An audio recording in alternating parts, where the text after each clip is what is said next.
অপার রহস্যময়। বিজ্ঞান সেই রহস্যের জট খুলছে প্রতিনিয়ত। আজ যা অনাবিষ্কৃত তা অবিশ্বাস্যও বটে। আমাদের ডর অনুষ্ঠানে যে ঘটনার মুখোমুখি আপনি হতে যাচ্ছেন তার যুক্তিসিদ্ধ উত্তর নেই। আমরা প্রতিদিনের জীবনে ভয় বা রহস্যকে যেভাবে স্থান দিয়েছি সেভাবেই এই অনুষ্ঠান আপনার কাছে জায়গা করে নিচ্ছে। এই অনুষ্ঠানের কোনো ঘটনাই সার্বজনীন নয়। ডর মানে ভয়। ডরের 29তম পর্বে আপনাদের সবাইকে স্বাগত জানাচ্ছি। আমি আরজি কিবরিয়া, আমার টিম মেম্বার সাউন্ডে লোবান এবং অন দ্য স্পটে সুমন ও রেহান। আজকে ডরের অতিথি 3 জন, রনি, নজরুল এবং ফাইজুল। ডর ধারণ করা হয়েছে চুয়াডাঙ্গার হাইওয়েতে, এবং কেন সেখানে, কিভাবে যাওয়া, পুরো স্টোরিটাই আমরা শুনবো অন দ্য স্পট থেকে সুমন ও রেহানের কাছ থেকে। ডর নিয়ে নতুন করে বলার কিছু নেই। 29টি পর্ব যারা নিয়মিত শুনেছেন তারা জানেন বাংলাদেশের একমাত্র রেডিওর ভৌতিক অনুষ্ঠান, যেটা অন দ্য স্পট বেসিস।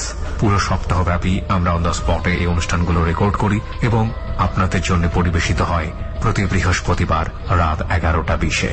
আমরা শুরু করতে চাই আমাদের ডর, এবং অনুষ্ঠানের শুরুতেই সুমন ও রেহানের কাছ থেকে আমরা সেই জায়গাটাতে যাওয়ার কিছু বিশেষ অংশ এবং তারপর ধীরে ধীরে আমরা মূল অনুষ্ঠানে প্রবেশ করব। একটু পরে আপনাদেরকে জানিয়ে দেব ডর শোনার রেসিপিটা কি, এবং ডর শোনাকালীন সময়ে আপনি চলে আসতে পারেন এবিসির ফ্যান পেজে। ডরের কিছুটা নির্যাস আপনি সেখানে পাবেন, যেসব ছবি দেয়া হবে সেসব ছবি দেখে। চলুন আমরা শুরু করি ডর।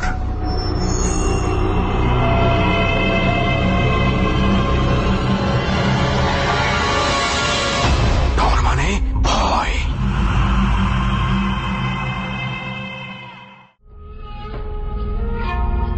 ঢাকা থেকে বাসে করে আমরা পৌঁছে যাই চুয়াডাঙ্গার আলমডাঙ্গায়। জার্নিটা ছিল প্রায় 4-5 ঘন্টার। আলমডাঙ্গায় নেমে এবার আমাদেরকে আগাতে নয়, পেছাতে হবে।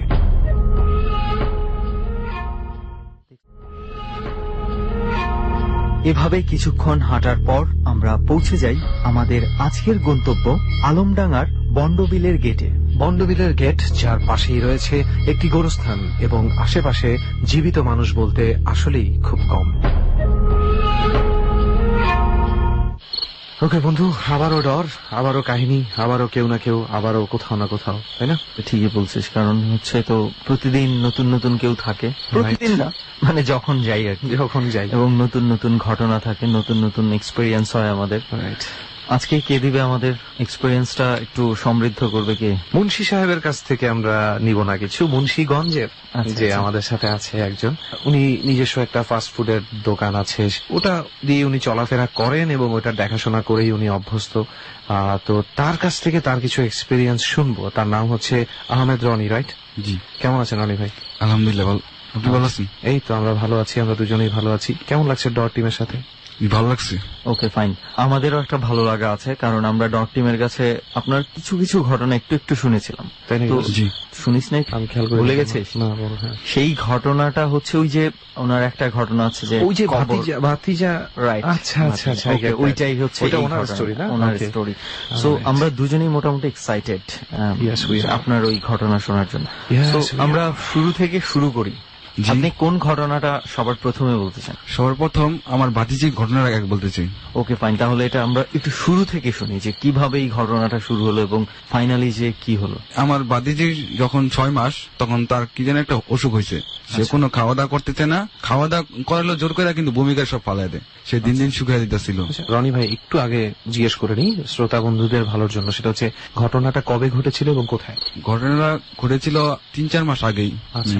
আমার ভাতিজির নানির বাড়িতে। আচ্ছা আচ্ছা আচ্ছা, সেটা কোথায় আমরা কি জানতে পারি? সেটা আমাদের মুন্সিগঞ্জ সদরই। ঠিক আছে, তাহলে এবার আমরা শুনি। 6 মাস বয়স যখন, তখন হঠাৎ করে সে খাওয়া দাওয়া বন্ধ করে দেয় কোনো এক অজানা রোগের কারণে। অজানা রোগের কারণে। তারপর তাকে জোর করে খাওয়ানোর পরও কিন্তু সেই ভূমিকার ফাড়া দেয়। তার দিন দিন অবস্থা খারাপের দিকে যাচ্ছিল। এর মাঝে কি আপনারা ডাক্তার দেখান? ডাক্তার দেখাইছি, কবিরাজ দেখাইছি, অনেক কিছু দেখাইছি, কিন্তু তাতে কোনো কাজ হচ্ছে না। তারপর একদিন হঠাৎ করে আছে সব দিনের চেয়ে একটু সুস্থ ছিল। তারপর সন্ধ্যার পর সে আগের মতন হয়ে যায়। আমারও সেই না, সে আগের মতো হয়ে যায়। তখন তাকে আমরা আমাদের স্থানীয় সদর হাসপাতাল ছিল, সেই সদর হাসপাতাল নিয়ে যাওয়া হয়। সে সদর হাসপাতাল নেওয়ার পথেই মারা যায়। পথেই মারা যায়। এবং তার আগে পর্যন্ত আপনারা ডাক্তার কবিরাজ দেখিয়ে বুঝতেই পারেননি যে কি হয়েছিল কি তার হয়েছে সাথে? না, আমার বাতিজি মারা যায় সন্ধ্যার দিকটা। তো বাতিজিকে তো কবর দেওয়ার জন্য কবর খোঁড়া লাগবে। এলাকার যারা কবর করে তাদেরকে খোঁজা হচ্ছিল, তারা কই যে কবর করতে হইব। তখন কোনো লোক পাচ্ছিল না, কারণ সব লোকেরা তাবলিগ জামাত চলে গেছে। একটা লোক পাইছে যে কবর করার জন্য, তার পক্ষে তো একা আর কবর করা সম্ভব না, আমাকে সাথে দিচ্ছে কবর করার জন্য। আর বাচ্চা মানুষের কবর করার জন্য দুজনে বেশি দরকার হয় না। তারপর আমরা দুজন যাই, সবকিছু নিই, কবর করার জন্য লাইট টাইট ফিটিং করি, করার পর তো আমরা কবর। কয়টা বাজে যখন আপনারা কবর খোঁড়া শুরু করেছেন? তখন মিনিমাম 9টা 9:30 হইব। সনিদা মারা গেছে, আত্মীয় স্বজন আস্তে আস্তে 9টা 9:30 বাজে। আর থাকে না কবর যে আশেপাশে অনেক বাড়ি ঘর থাকে, মানে লোকালয় খুব কাছে থাকে, অনেক কবর থাকে, আবার লোকালয় থেকে অনেকটা দূরে থাকে। যে লোকালয় থেকে একটু দূরে ছিল, কিন্তু একটু কবরস্থানের পাশে মসজিদ ছিল, মসজিদের পাশেই কবরস্থানটা। ওকে, আর এমনিতে আশেপাশে আর তেমন কোন কোনো বাড়িঘর নেই।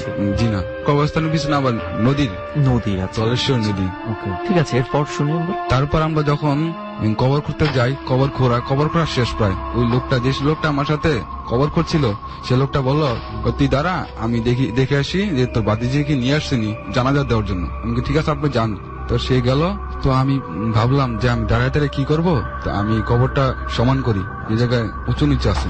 তো আমি সমান করতেছি, তখন আমার চোখ যায় কবরস্থানের বাইরে যেই বারজারটা ছিল। দেখি কি একটা সাদা পুরো শরীর কাপড়টা ঢাকা, কাপড়ের মতো সে বসে আছে বাঁশঝাড়ের নিচে, বাঁশঝাড়ের নিচে। টোটালি সাদা কাপড়ে ঢাকা, টোটালি সাদা কাপড়ে শরীর বসে আছে। জি।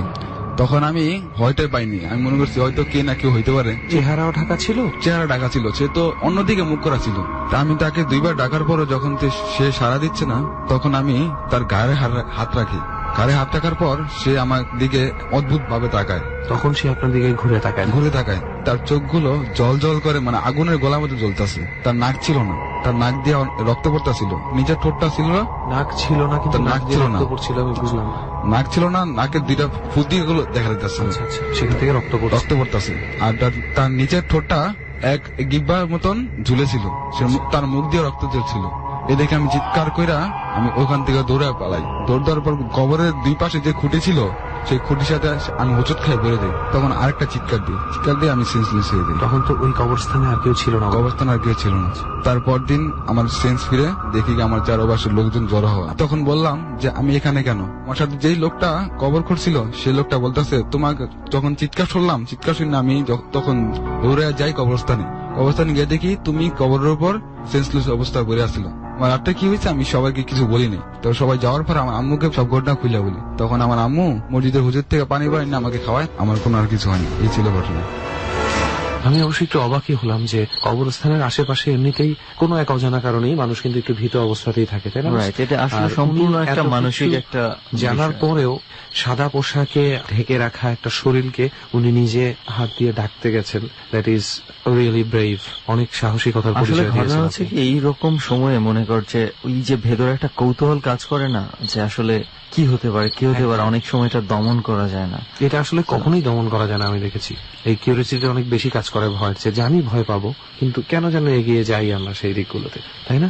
আচ্ছা, যাই হোক, এটা তো শুনলাম আপনার ভাতিজির স্টোরি। তবে একটা ব্যাপার কি ভাইয়া, আপনি যখন বলছেন আমাদেরকে আপনার গল্পগুলো, তখন আসলে আপনার কণ্ঠে আমরা কোনো ভয় খুঁজে পাচ্ছি না।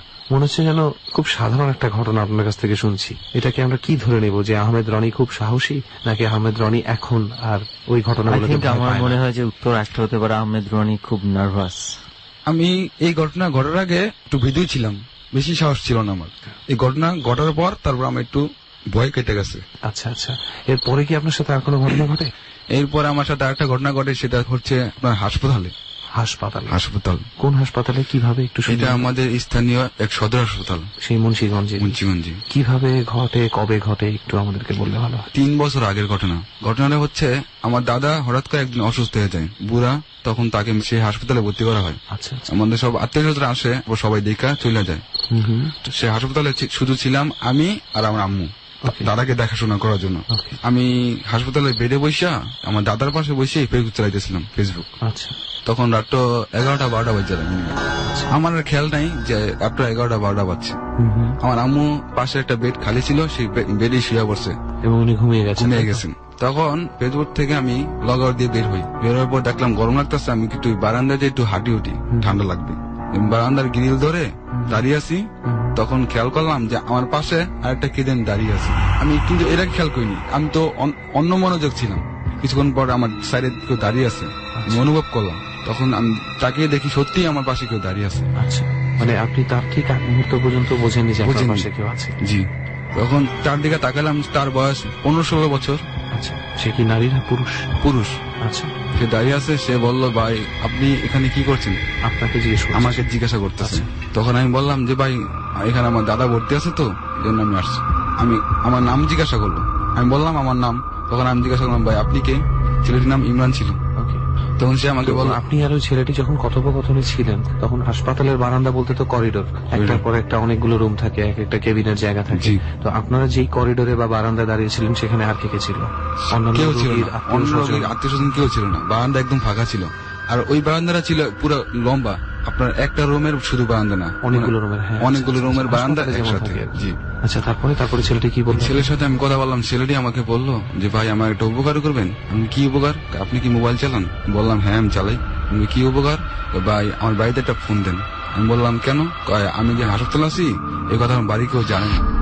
আচ্ছা, তার নাম্বার বলেন। তখন সেই ছেলেটা আমাকে নাম্বারটা বললো। তার নাম্বারটা বলার পর আমি কল দিলাম। কল দেওয়ার পর রিং বাজছে, কিন্তু ফোন কেউ তুলতেছে না। 2-3 বার ট্রাই করার পর মনে করলাম হয়তো এত রাত্রে করে 12টা-1টা বাজে, হয়তো শুয়ে শুয়ে পড়েছে। পড়ছে, কেউ ধরে না। আমি ছেলেটিকে বললাম, আচ্ছা ভাই আমি কালকে কল দেবো না। আচ্ছা ঠিক আছে ভাই। তবে এই মুহূর্তে আমার একটা ফোন আসে। আচ্ছা, সেই ফোনটা ছিল আমার কাকার। কাকা ফোন দিয়ে বলতেছে, তোর দাদার অবস্থা কেমন? বললাম যে এখন মোটামুটি ভালো। তার কয় তোর দাদাকে দেখে রাখিস। কথোপকথনের পর তারপর ফোনটা কাটলাম। কাটার পর দেখি ছেলেটা নাই। আচ্ছা, আপনি ফোনে কথা বলা শেষ করে পাশে তাকিয়ে দেখছেন সে নেই? সে নেই।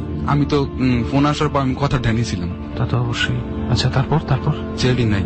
তারপর ছেলেটি গেলে তো আমি তো একটু হলো টের পাবো। একটা চলে যাওয়ার একটা শব্দ, চলে যাওয়ার একটা বা শব্দ, একটা অনুভূতি তো জি। থাকেই, বাট আপনি কিছুই টের পাননি। কিছুই টের আপনার just পাইনি। মনে হয়েছে যে পরক্ষণেই সে নেই। সে নেই।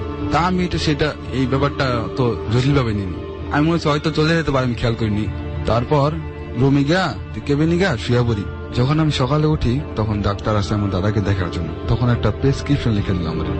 বললো যে নিচের থেকে ওষুধগুলো নিয়ে আসো। ওষুধ আনতে গেলাম নিচে, ফার্মেসি আছে হসপিটালের।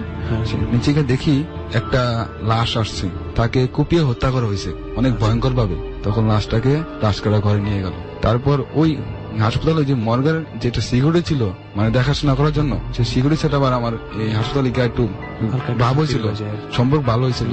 তার সাথে দেখা হইলো। বললাম যে কাকা কই যান? সে বললো যে আমি তো মর্গে দিতেছি। কেন তুমি যাইবা? আমি কই চলেন দেখি। তখন তাকে দেখে আমার ওষুধের কথা মনে নেই। আচ্ছা, তখন আমি তার সাথে গেলাম মর্গে। আপনার কি মর্গে যাওয়ার প্রতি একটা ইন্টারেস্ট ছিল? ইন্টারেস্ট ছিল, আমি এর আগে কখনো মর্গে যাইনি। আচ্ছা, তারপর তার সাথে গেলাম। যাওয়ার পর তার সাথে কথা ফোন চলতেছে আমার। বললাম যে কাকা আপনি কি ভয় পান না যে মর্গে থাকেন? বললো বাবা এই থাকতে থাকতে আমার অভ্যাস হয়ে গেছে, আমি আর ভয় পাইনি এসব জিনিসে। তখন কথা বলার সময় দেখলাম আমাদের পাশ দিয়ে একটা বাতাস, শীতল একটা বাতাস বয়ে গেল। একটা লাশের মুখ খুলে গেছে। লাশ যে ঢাকা ছিল কাপড় দিয়া, কাপড় সরে গেছে মুখ থেকে ওই বাতাসটার কারণে। বাতাসটার কারণে। কথার মাঝে আমি খেয়াল করছি যে বাতাসটা তার মুখ খুলে গেছে। খুলে যাওয়ার পর আমি তাকে বললাম কাকা লাশের তো মুখ খুলে গেছে, আপনি ঢেকে দিয়েছেন মুখটা। সে বললো তুমি যাও। কেন ভয় পাও? আমাকে বলতেছিস কাকা। আমি কই না আমি ভয় পাই না। আচ্ছা ঠিক আছে আমি দিয়ে আসি। তখন আমি গেলাম লাশটার মুখ ডাকতে। যখন লাশটার সামনে যাই গিয়ে দেখি সেই ছেলেটা, যে ছেলেটা আমার সাথে রাত্রে কথা বলছে, কালকে রাত্রে যে ছেলেটাকে আপনি দেখেছেন সেই ছেলেটার লাশ। সেই ছেলেটার লাশ। আমি দেখি আমি অবাক হয়ে যাই। আমি বললাম যে কাকা এই ছেলেটা তো অ্যাক্সিডেন্ট করছে, গতকাল সন্ধ্যায় মারা গেছে অ্যাক্সিডেন্ট। ঘটনা আমি জাস্ট চিন্তা করছিলাম যে আমি জাস্ট মনোযোগ দিয়ে শুনছিলাম। মানে গত পর্বে আমরা মর্গের একটা গেস্ট পেয়েছিলাম যে মর্গতে যার খুব বেশি আগ্রহ ছিল, এবং এইখানে আমি দেখলাম যে মর্গের প্রতি আগ্রহ দেখিয়ে যে এই ধরনের জিনিস দেখতে পাইছে।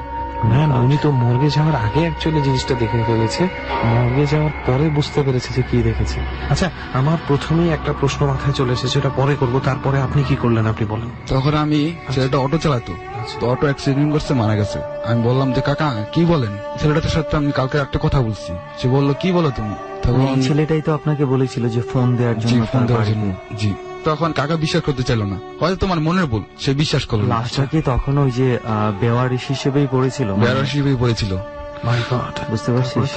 তারপরে কি? তখন সে বিশ্বাস করতে চাইলো না কাকা। তখন আমি তাকে নাম্বার দেখাইলাম যে কাকাই যে দেখেন নাম্বার। ছেলেটা আমাকে নাম্বার দিছে ফোন করার জন্য বাড়িতে। তখন তার সামনেই কল দিলাম। যে বাড়িতে আবার ওই নাম্বারে গতকাল ওই নাম্বারে গতকাল নাম্বারটাই সামনে কল দিলাম গতকাল নাম্বারটাই কল দেওয়ার পর আমি বললাম যে হ্যালো সালাম আলাইকুম, যে ইমানের বাসা থেকে বলতেছেন? বললো জি, আমি ইমানের আম্মু বলতেছি। বললাম এমন আপনি ছেলে তো হাসপাতালে ভর্তি। আমি বলি নাই যে তার ছেলে মারা গেছে। তারপর সে কান্নাকাটি করে দিল যে আমার ছেলে কি হয়েছে, আমার ছেলে হাসপাতালে ভর্তি কেন, কোন হাসপাতাল? আমি বললাম যে হাসপাতাল আপনি আসেন, আপনি দেখা যান আমার ছেলে। Oh my God! আমি সুমন, তো সেটা তুই বুঝতে পারতেছিস? This story is totally different from every single story we have ever heard. মানে জলজ্যান্ত প্রমাণ। এরপরে আমি একটু শোনার জন্য খুব আগ্রহ আছি, মানে এরপরে কি ওনারা আসছে ওখান থেকে? জি, ওনারা আসছে। আপনি ছিলেন তখন? আমি ছিলাম। মানে যখন ইমরানের মা আসছে তখনও আপনি হাসপাতালে ছিলেন? জি জি। মানে কোন লজিক দিয়ে এটাকে আমি ইয়ে করতে ইমরানের পারছি কাছ থেকেই তার মায়ের নাম্বার নিয়েছে, যে ইমরান মারা গেছে তাকে নাম্বার দেওয়ার 2-3 ঘন্টা আগে। যদি ইমরানের ব্যাপারটা যদি তার মানসিক চিন্তা হয়ে থাকে, নাম্বারটা কিভাবে ঠিক হয়? রাইট, সেটাই আমি নামটা বলছিলাম। কিভাবে সে জানবে? নামটা কিভাবে অপরিচিত জানবে? একজনের। এবং তার মা আসছে এবং ঘটনা সত্য। মানে আমি এইখানে একটা জিনিস Oh বলতে my চাইছিলাম, God. মানে বাড়িতে লাস্টটাই কিন্তু খবর পাঠিয়েছে। এক্স্যাক্টলি। আমি বুঝতেছি না আপনাকে কি বলবো। সেই নাম্বারটা আপনার কাছে এখন আছে? এখন নাই, 3 বছর আগে না সিম চেঞ্জ করছি, মোবাইল চেঞ্জ করছি, সেই ইমরানের আচ্ছা, মায়ের সাথে ওই আপনার আর কোনো কানেকশন ইমরানের নেই? লাশটা এখন আর কানেকশন নেই। ইমরানের লাশটা কতদিন ছিল মর্গে পড়ে? ওই যে বললাম একদিন ছিল, গতকাল। একদিন। জি, আচ্ছা, যেদিন মারা গেছে সেদিনই আমাকে নাম্বারটা দিয়েছে রাত্রে। সন্ধ্যা দিক দিয়ে মারা গেছে, আর একটা 11-12 দিক দিয়ে আমাকে নাম্বার মাই দিয়েছে। গড, তুই চিন্তা এখানে, করছিস যে যদি এই কানেকশনটা যদি না হতো, হয়তো এক সময় পরিচয় খুঁজেই পেত না। রাইট। আচ্ছা, দেওয়ার হিসেবে আপনার সাথে ইমরানের যখন কথা হয়, খুব সম্ভবত লাশটা তখনও মর্গে আসেনি। সে সময় মর্গে ছিল। তখন কি অলরেডি মর্গে ছিল মর্গে লাশটা? মর্গে ছিল লাশটা। আচ্ছা। যেদিন সন্ধ্যায় ইমরানের লাশ মর্গে এসছে, সেদিন রাতে আপনার জীবিত ইমরানের সঙ্গে কথা হয়েছে। কথা হয়েছে। জীবিত ইমরান না, এখানে আমরা বলতে বাধ্য যে মৃত ইমরানের সাথেই তার কথা হয়েছে। না, সেটা আমরা মানে বোঝাতে চেয়েছিলাম যে যখন কথা হচ্ছে সেই ইমরান জীবিত। ওয়েল, কারো কাছে যদি থাকে এমন কোন চিন্তা আমাদের শ্রোতা বন্ধুদের মাঝখানে, যে এটাকে আপনারা ভুল প্রমাণ করতে পারবেন, যে সে নাম্বারটা কিভাবে পেল, লাশটির নাম সে কিভাবে জানলো, কিভাবে তার কল অনুযায়ী ইমরানের মা সেখানে উপস্থিত হলো, আমি কোনো লজিক খুঁজে পাচ্ছি না। This is the most proven ghost story I have heard. এটা আমি অনেকক্ষণ যাবত চুপচাপ করে চিন্তা করছিলাম যে কোন একটা লজিক বের করা যায় কিনা, এবং সবচেয়ে মানে ভালো হতো হয়তো বা যদি ইমরানের মার ফোন নাম্বারটা যদি আমরা জোগাড় করতে পারতাম, দিতে পারতেন কোনোভাবে। না, আমার কাছে ফোন নাম্বার বর্তমান নাই। অবশ্য রেহান, তুই যদি নিজেকে, আমরা যদি কেউ এখানে থাকতাম, হয়তো বা 3 বছর পর্যন্ত ওই নাম্বারটা আমাদের কাছেও এক্সিস্ট করতো না। হয়তোবা। কি বলবো, মানে দুর্দান্ত আরেকটা ঘটনা। একদিক থেকে আমাদের অনেক গুড লাক যে আপনার কাছ থেকে এই গল্পটা আমরা শুনতে পাচ্ছি, আরেক দিক থেকে আমাদের প্রচন্ড ব্যাড লাক যে সেই ফোন নাম্বারটা আমরা পেলাম না। মানে আমি কথা বলতে চাইতাম এমন একজন মায়ের সাথে যার ছেলে মৃত্যুর পরে খবর দিয়ে গেছে মৃত্যুর। যাই হোক, আচ্ছা, ইমরানদের ফ্যামিলিতে কি আর কেউ, ওর ভাই বা কোনো ধরনের কেউ কি ছিল? তার বাবা আসছে, তার মা আসছে, বড় বোন আসছে, তারা ছিল 2 বোন 1 ভাই। ওকে, আর কি বলবো, এটা নিয়ে আর কিছু বলার নেই। কিছু বলার নেই। তো এই ধরনের আর কোনো এক্সপিরিয়েন্স কি আপনার কখনো হয়েছে রনি ভাই? জি, আমার তো হয়নি, তো আমার ভাবির সাথে একটা ঘটনা। আপনার কিরকম ভাবির সাথে? ঘটনা?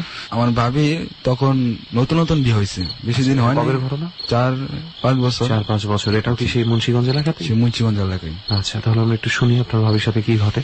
আমার ভাবির নতুন বিয়ে হয়েছে, 1-1.5 মাস হয়েছে। আমার ভাই প্রতিদিন রাতটা করে বাসায় ফিরতো। ওকে।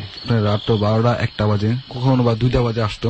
ভাবি যে ঘরে থাকতো সেটা ছিল টিনের ঘর। আচ্ছা, সে দরজা কভার আলগা করে লাগা ছিল, যাতে বাইরে ধাক্কা দিলে খুলে যায়, মানে তাকে যেন গভীর রাতে উঠতে না হয়। উঠতে না হয়, যাতে সে যাতে ধাক্কা দিয়ে খুললে যখন শুয়ে পড়তে পারে। তখন 12টা বাজে আনুমানিক, ভাবে শুয়ে আছে, একটা দরজার আওয়াজ শুনলো। দরজার বাইরে খুলে যে আওয়াজটা, সে আওয়াজটা শুনে তার ঘুম ভেঙে গেল। সে দেখলো কেউ হয়তো একটা রুমে ঢুকছে। আমার ভাবি মনে করছে যে আমার ভাই ঢুকছে। ঢোকার পর তখন সে লাইট জ্বালতেছে না, অন্ধকারের মধ্যে। আমার ভাবি বলতেছে লাইট জ্বালান না কেন? সে একটু রাগানি একটু ভাবে বলতেছে যে লাইট জ্বালান না কেন? রাত করে আসা। তবুও কোনো সারা শব্দ নেই। আমার ভাবি নিজে লাইট জ্বালানোর জন্য ওঠে। যখন লাইট জ্বালায়, লাইট জ্বালানোর পর দেখে কেউ নেই। দরজা কি খোলা ছিল? দরজা লাগানি ছিল, কিন্তু দরজার আওয়াজ পাইছিল খোলা। মানে উনি যেভাবে লাগিয়ে রেখেছিলেন সেভাবেই লাগানো ছিল, কিন্তু ঘরে কেউ নেই।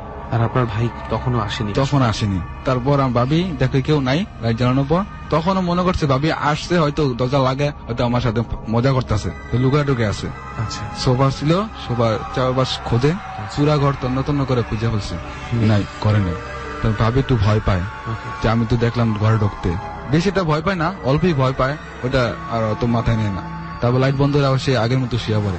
আচ্ছা, উনি ডান দিক কাইতে হয়ে শুয়েছিল, তার পিছন সাইডে কেউ শুয়েছে তার মনে হইলো। তার মনে হচ্ছে যে পিছনে কেউ একজন শুয়েছে, শুয়েছে। তার গলায় হাত দিছে, শীতল একটা হাতের স্পর্শ পাইছে। টের পাইল। ভাবি মনে করছে হয়তো বা আমার ভাই, সে রাগান্বিত হইয়া হাতটা উপর থেকে ঝাড়া মেরা ফালানোর চেষ্টা করছে। যখন ঝাড়া মারছে তখন তার হাতের সাথে ওই হাতটার স্পর্শ লাগছে। ভাবি ডাইন কাত শুয়েছিল, বাম কাত হয়েছে, যে ভাইকে জিজ্ঞাসা করার জন্য যে তুমি এত রাত করে ফিরছো কেন, একটা ঝগড়া করার জন্য, মানে একটু ভয় পেয়েছে এটাকে যে তুমি এত রাত করে বাসায় ফিরলা কেন, কোনো উত্তর নেই। আবার জিজ্ঞাসা করলো, কোনো উত্তর নেই। এবারও তখন সে মোবাইলের লাইট জ্বালায় দেখতে চেষ্টা করলো, কিন্তু মোবাইল ফুললি অন হচ্ছে না। মোবাইল কিন্তু ফুল চার্জ ছিল। তারপর হাত দেখতেছে যে আছে নাকি ভাই, দেখে কেউ নাই। মাই গুডনেস, ওই হাতের ছোঁয়া লাগার পরেও কেউ নেই। কেউ নাই। তখন সে আমার ভাবি আবার ওঠে, একটা লাইট জ্বালায়, দেখে সারা ঘরে কেউ নেই। তাহলে ওই হাতটা কার ছিল? হাতটা কার ছিল বলতে পারি না। মানে পুরো ঘর একদম তন্ন তন্ন করে খুঁজছে, তবু কেউ নেই। সে বুঝতে পারছে যে হাতের সাথে হাতের টাচ লাগলে তো বুঝতে পারবো যে হাতের টাচ লাগছে, কেউ না কেউ একজন কেউ তো কেউ না আছে। কেউ একজন আছে। কিন্তু যখন লাইট জ্বালায় তখন কেউ নেই। তারপর ভাবি আরো ভয় পেয়ে যায়। সে তখন চিৎকার করে ডাক্তার সবাই, ভাবির ঘরের পাশে আমাদের ঘর ছিল, আম্মা আব্বা করে ডাকতেছে, তার শ্বশুর শাশুড়িকে, কেউই কোনো সারা শব্দ দিতেছে না, সবাই গভীর ঘুম। অনেক গভীর রাত যেহেতু। তখন আমার ভাবি ভয় পায় লাইট বন্ধ করে, মানে চুপি চুপি গিয়া কাঁথা মরি দিয়া শুয়ে আছে। সে কাঁথা মরি দিয়ে কাঁদতেছে, আর কিছুর পরে উনি আবার লাইট বন্ধ করে লাইট বন্ধ করছে, কাঁথা মরি দেওয়া, তারপর কাঁদতেছে সে ভয়ে। আবারও সেই তার মাথার উপরে সেই একটা শীতল হাতের ছোঁয়া। ও মাই গুডনেস। তারপর সে যখন কাঁদতেছে তখন সে অনুভব করতেছে তার মাথার উপরে একটা হাত আছে। উনি তখন চিৎকার করেননি? সে চিৎকার করতেছে, কেউ শুনতেছে না। সে চিৎকার করে কাঁদতেছে, কিন্তু কারো কোনো সারা শব্দ নেই।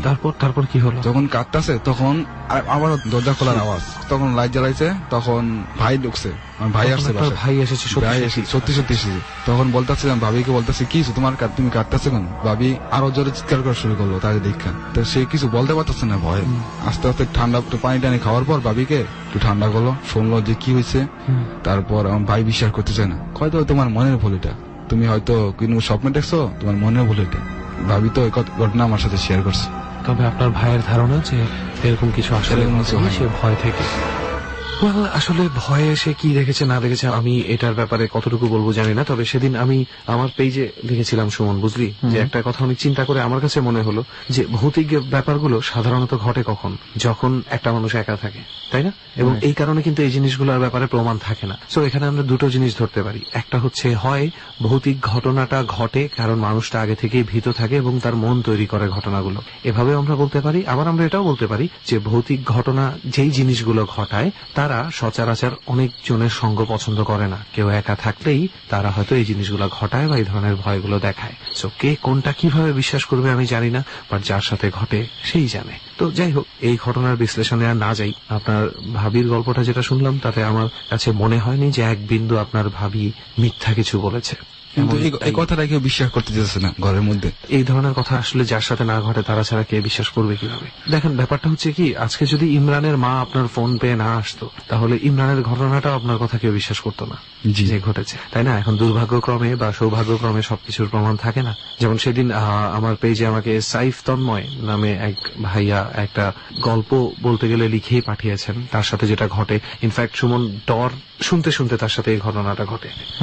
সে তখন ডর শুনে সে বিরতির সময় সে বাথরুমে যাচ্ছিল, তো তাদের বাসা থেকে মোটামুটি 10-15 গজ দূরে একটা বাড়ি মাত্র হচ্ছে সেটা দেখা যায়। তো সেখানে সে রাত অনেক গভীর রাত পর্যন্ত সেখানে লেবাররা কাজ করে। তো সেখানে সে দেখে যে সাদা পাঞ্জাবি পরা কেউ একজন হেঁটে হেঁটে যাচ্ছে।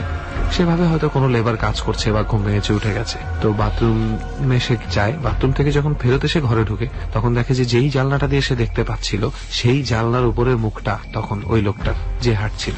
সে তাকিয়ে আছে জানলার ভিতর থেকে, অ্যাজ ইফ জানলার ভিতরে ওদের রুমের ভিতরে কিছু একটা খুঁজে বের করার চেষ্টা করছে। এবং তার চোখে কোনো মনি নেই, পুরো চোখটাই কালো। হ্যাঁ, এবং এটা সে চিৎকারও করতে পারে না ভয়ে। সাইফ তন্ময় তখন দৌড় মেরে ঘর থেকে বের হয়ে যায়, কারণ লোকটার শুধু মাথার অংশটাই জানলার সাথে কাচের সাথে লেগেছিল, বাকি শরীরটুকু সেই বিল্ডিং এর উপরেই ছিল 12 গজ দূরে। এবং মনে হচ্ছিল যেন রাবারের মতন টেনে শুধু মাথাটাকে কেউ নিয়ে এসেছে এখানে জোর করে। তুই এদিকে ফেসবুকের একটা কথা বললি না, আমি আসলে নামটা মনে করতে পারছি না, বেশ খানিকক্ষণ ধরে চেষ্টা করছিলাম নামটা মনে করার জন্য। একজন বন্ধু ফেসবুকে আমার পেজে ইনবক্স করেছে একটা ঘটনা, সেটা হচ্ছে যে সে মালদ্বীপ থেকে লিখেছে, মালদ্বীপে থাকে, সে হচ্ছে সেখানে কোনো হয়তো টেইলার্স এ কাজ করে, কাপড় সেলানোর ধরনের কোন একটা কাজ করে। তো এই ঘটনাটা হচ্ছে সে একজনের কাছ থেকে শুনেছে আর কি, একদিন কাপড় সেলাচ্ছে, আচ্ছা, তো একটা বুড়ো লোক এসে তাকে বলল যে আমাকে একটা টুপি বানিয়ে দাও, মাথার টুপি। কাপড় দিল, দিয়ে সে ওই বুড়ো লোকটা পিছনেই বসে আছে, যে সেলাচ্ছে তার পেছনে বসে আছে। তো সে কাপড় কেটে টুপি শিলাচ্ছে। আচ্ছা, বেশ খানিকটা পরেই একটা মহিলা আসছে। ওকে, মহিলা এসে তাকে জিজ্ঞেস করতেছে আপনি কি করছেন, আপনি মানে খালি মেশিন চালাচ্ছেন, আপনার কাপড় কোথায়? আচ্ছা, মানে কি উনি টুপি বানাচ্ছিল বললি? হ্যাঁ, তখন ওই লোক বলতেছে আমি তো টুপি বানাচ্ছি, এই যে কাপড়, এই যে এই লোকটা, বৃদ্ধ লোকটা আমার দিছে বানাইতে, এই যে উনি ওনার টুপি বানাচ্ছি। আচ্ছা, বলে যেই পেছনে তাকাইছে, দেখে যে বৃদ্ধ লোকটা ওইখানে নাই, এবং তার হাতের মধ্যে যে কাপড়টা ছিল আসলে কোনো কিছু কাপড়ও নাই, সে খালি মেশিনটা ঘুরাচ্ছে। ও মাই গড। ও আর দোস্ত, আমার যেটা মনে পড়েছে যে আসলে এই ঘটনাটা যে পাঠিয়েছে তার নামটা আমার মনে পড়েছে, জাকারিয়া হুসাইন। তিনি মালদ্বীপ থেকে এই ঘটনাটা আমাকে লিখে পাঠিয়েছেন। সরি, প্রথমে আপনার নামটা ভুলে গেছিলাম বলে। আসলে এমন কিছু ঘটনা অনেক সময় ঘটে, এগুলার আসলে লজিক নিতান্তই খুঁজে পাওয়া যায় না। আচ্ছা, তুই একটা কথা যেন বলতে চাচ্ছিলি, একটা ইঙ্গিত করছিলি, কি যেন বলতে চাচ্ছিস? যার স্টোরি একটু আগে আমি বললাম, সাইফ তন্ময়, সে অনেক সুন্দর একটা স্পটের কথা আমাদেরকে জানিয়েছে। সেখানে সাইকেল চালাতে চালাতে তারা কয়েকটা ফ্রেন্ড মিলে উপস্থিত হয়, এবং তার ইচ্ছা যে টিম গিয়ে সেই জায়গাটা এক্সপ্লোর করবে এবং তাকে জানাবে যে আসলে ঘটনাটা কি। So Saif, Tanmoy, of course we will try our best. এবং এই ফাঁকে যেহেতু এই কথাটা তুই বললি, আমরা একটু এটাও বলে দিই যে এমন যারা আছেন যে আপনার আশেপাশে এরকম হন্টেড প্লেস আছে, প্লিজ আমাদেরকে জানান, প্লিজ। আমরা অবশ্যই সেই জায়গাগুলোতে ভিজিট করতে চাই, আমরা দেখতে চাই যে আসলে কি রকম রহস্য লুকিয়ে আছে ওই জায়গাগুলো। এবং আরো আমাদের বলে রাখা হচ্ছে যে শুধু কল নয়, ফেসবুকে আমাদের ফ্যান পেজের মাধ্যমে, অর্থাৎ আর যে সুমনের ফ্যান পেজ এবং আর যে রেহানের ফ্যান পেজের মাধ্যমে আমরা প্রচুর পরিমাণে গেস্ট খুঁজে পাচ্ছি, এক্সপেরিয়েন্সড অতিথি খুঁজে পাচ্ছি যাদের জীবনে এমন ঘটনা ঘটেছে। সো আপনারও যদি এরকম কিছু হয়ে থাকে তাহলে প্লিজ আমাদের পেজে নক করতে কোনো রকম হেজিটেট করবেন না। আরো একটা কথা বলি যে অনেকেই মনে করছে ফোন দিচ্ছে, সম্পূর্ণ ঘটনা বলছে, ফোন করে রেকর্ড হচ্ছে। আপনারা অনেকেই আছে আপনাদের ঘটনাগুলো খুবই ভালো থাকে কিন্তু ফোন নাম্বারটা বলতে ভুলে যান। প্লিজ এটা যদি করেন তাহলে কিন্তু আমরা বুঝতেই পারবো না যে আপনি কি করছেন, কোথা থেকে আমরা আপনার সাথে যোগাযোগ করতে পারবো না। প্লিজ যখনই ফোন দিবেন আপনি, এবং ফোন দিয়ে যখন ঘটনা বলবেন, শুরুতে প্লিজ আপনার নিজের ফোন নাম্বারটা একটু বলে নেবেন এবং ফোন নাম্বার শুরুটাই করবেন নাম এবং ফোন নাম্বার দিয়ে। তারপর আপনার যে কথাটাই থাকে বলুন, তাহলে আমাদের জন্য খুব সুবিধা হয় আপনাদেরকে কালেক্ট করতে। ফোন নাম্বারটা আরো একবার একটু বন্ধুদেরকে বলে দিলে আমার মনে হয় ভালো হয়, কারণ আমরা আপাতত এই ফোন নাম্বারটা দিয়ে অনেক প্রচুর ফোন পাচ্ছি বন্ধুদের কাছ থেকে। তো রেহান, এক কাজ কর, ফোন নাম্বারটা বলে দে। নাকি বলে দিচ্ছি? জি ভাই, আমার মুখস্থ আছে। আপনার মুখস্থ আছে? জি, আমার মুখস্থ। প্লিজ বলেন তো। নাম্বারটা হচ্ছে 09613892892। আমি আরেকবার একটু বলে দিই, 09613892892। এই নাম্বারটাতে ফোন করলেই দেখবেন যে মানে কিছু ভয়েস রেকর্ড করা আছে। সো আপনি শুধু আপনার নিজের নাম, ফোন নাম্বার বলে আপনার ঘটনার সংক্ষিপ্ত বিবরণটা ওখানে বলে দিবেন। পরবর্তীতে ডর টিম আপনার সাথে ফোনে যোগাযোগ করবে, আপনার সাথে বিস্তারিতভাবে কথা বলবে। যদি মনে থাকে তাহলে আপনার বলার মতন ঘটনা কয়টা ঘটেছে, একটা, দুটা না, চারটা না, পাঁচটা, সেটাও একটু আমাদেরকে দয়া করে জানিয়ে দেবেন সেই ফোন কলের মাধ্যমেই। সো ওকে, রনি ভাইকে সামনে রেখে আমরা অনেক কিছু বলে ফেললাম। চল এখন আরেকটা গল্প শুনতে চলেছি আরেকজনের কাছে। চল, আর আমি আর তুই আজকে চুপচাপই থাকি। যারা গল্প বলতে আসছে, যাদের গল্প শোনার জন্য আমরা আসছি, একটু তাদের গল্প শুনি। এই মুহূর্তে কে আছেন আমাদের সাথে? নজরুল ভাই। জি, ওকে নজরুল ভাই, আপনি কোথায় থাকেন, কি করেন, একটু আপনার পরিচয়টা একটু জানি প্রথমে। আমি মোহাম্মদ নজরুল ইসলাম, আমার হোম ডিস্ট্রিক্ট রাজবাড়ী। আমি টঙ্গী আছি, পপুলার ফার্মাসিউটিক্যালে জব করছি এবং অনার্সে পড়াশোনা করতেছি। আচ্ছা, আপনি পড়াশোনার পাশাপাশি জব করতেছি। ওকে, ব্রিলিয়েন্ট। এটা আপনাকে স্পেশাল একটা থ্যাঙ্কস দিতেই হয় যে লেখাপড়ার পাশাপাশি আপনি প্রফেশনেও জড়িত আছেন। তো নজরুল ভাই, আজকে এই জার্নিতে আপনি এসেছেন এবং ডর টিমের কাছে আমরা আপনার কিছু কথা শুনেছি। তো প্রথমে একটা ঘটনা, যেটা হচ্ছে যে যেই ঘটনাটার জন্য আপনার পরীক্ষার উপর একটা ইফেক্ট পড়েছে, তো এই ঘটনাটা কি ছিল একটু শুরু থেকে আমরা শুনি আপনার কাছে। এটা ছিল 2007 সালের জানুয়ারি মাসে প্রচুর ঠান্ডা থাকে। তখন আমি আসরের নামাজ পড়ে আমাদের পার্শ্ববর্তী একটা প্রাইমারি স্কুল, এটা কোথায় ঘটনাটা? রাজবাড়িতে রাজবাড়িতে রাজবাড়িতে আচ্ছা। আমার হোম ডিস্ট্রিক্টে আর কি। Okay. আমার বাড়ির পাশে একটা প্রাইমারি স্কুলের পাশে একটা রাস্তার সাইডে, মানে লোকেশনটা এমন, স্কুলের সাইডে কবরস্থান, আচ্ছা। তারপরে রাস্তা, ওই কবরস্থানের সাথে তাল গাছের পরে বাঁশঝাড়। ডর মানে ভয়। প্রাইমারি স্কুলের সাইডে কবরস্থান, তারপরে রাস্তা, ওই কবরস্থানের সাথে তাল গাছের পরে বাঁশঝাড়, আচ্ছা। এরকম একটা। আমি রাস্তার অপোজিটে, মানে কবরস্থানের অপোজিটে বসে SMS সেন্ড করছিলাম ফ্রেন্ডের। কয়টার দিকে তখন মানে আসরের নামাজ পড়ে যে টাইমটা হয়, আচ্ছা। 4-5টার দিকে, তখন আমি মানে SMS সেন্ড করতেছি। এই শীতের সিজনে তো গাছপালা নড়াচড়া খুব কম করে, ঝড়ের মতন কোনো নয়েজ হয় না। বাট তখন দেখতে পারলাম যে আসলে এই কবরস্থানের সাথে যে তাল গাছ, বাঁশঝাড়গুলা তাল গাছের মধ্যে ঢুকে যাচ্ছে, মানে কোনো বাতাস নাই। বুঝলাম না, তাল গাছের মাঝে বাঁশঝাড় গুলা ঢুকে যাচ্ছে। হ্যাঁ, মানে তাল গাছের পাতার মধ্যে বাঁশঝাড়গুলো আসে পড়তেছে, যেমন ঝড় হইলে যে প্রবলেম এইটা হয়, Okay, গাছ যেভাবে দুলে ওইভাবে দুলতেছে। আচ্ছা। আমি মানে ব্যাপারটা মনে করলাম হয়তোবা অন্য কিছু হতে পারে, মানে SMS সেন্ড করা বাদ দিয়ে আমি মোবাইলটা পকেটে রেখে পর্যবেক্ষণ করলাম যে আসলে প্রবলেমটা কি হচ্ছে। আমাদের এলাকা আবার প্রচুর কাঠবিড়ালি, আমি মনে করলাম হয়তোবা কাঠবিড়ালি এর থেকে, আর কাঠবিড়ালি গেলে এত জোরে শব্দ হবে না। বাট তখন আমি এটা মানে শিওর হওয়ার জন্য স্কুলের মাঠে কিছু পোলাপান খেলাধুলা করতেছিল, ওদের ডাকলাম যে একটু এদিকে আয়, এটা কি হচ্ছে একটু দেখি। ছোট ছোট বাচ্চা পোলাপান, ওদের সাথে নিয়ে ওই বাঁশঝাড়ে আর তাল গাছের মধ্যে ঢিল দিলাম কয়েকটা, প্রায় 10-15টা ঢিল দেওয়ার পরে দেখলাম যে ওই শব্দটা থেমে গেল, একবারে অটোমেটিকলি নিউট্রাল হয়ে গেল।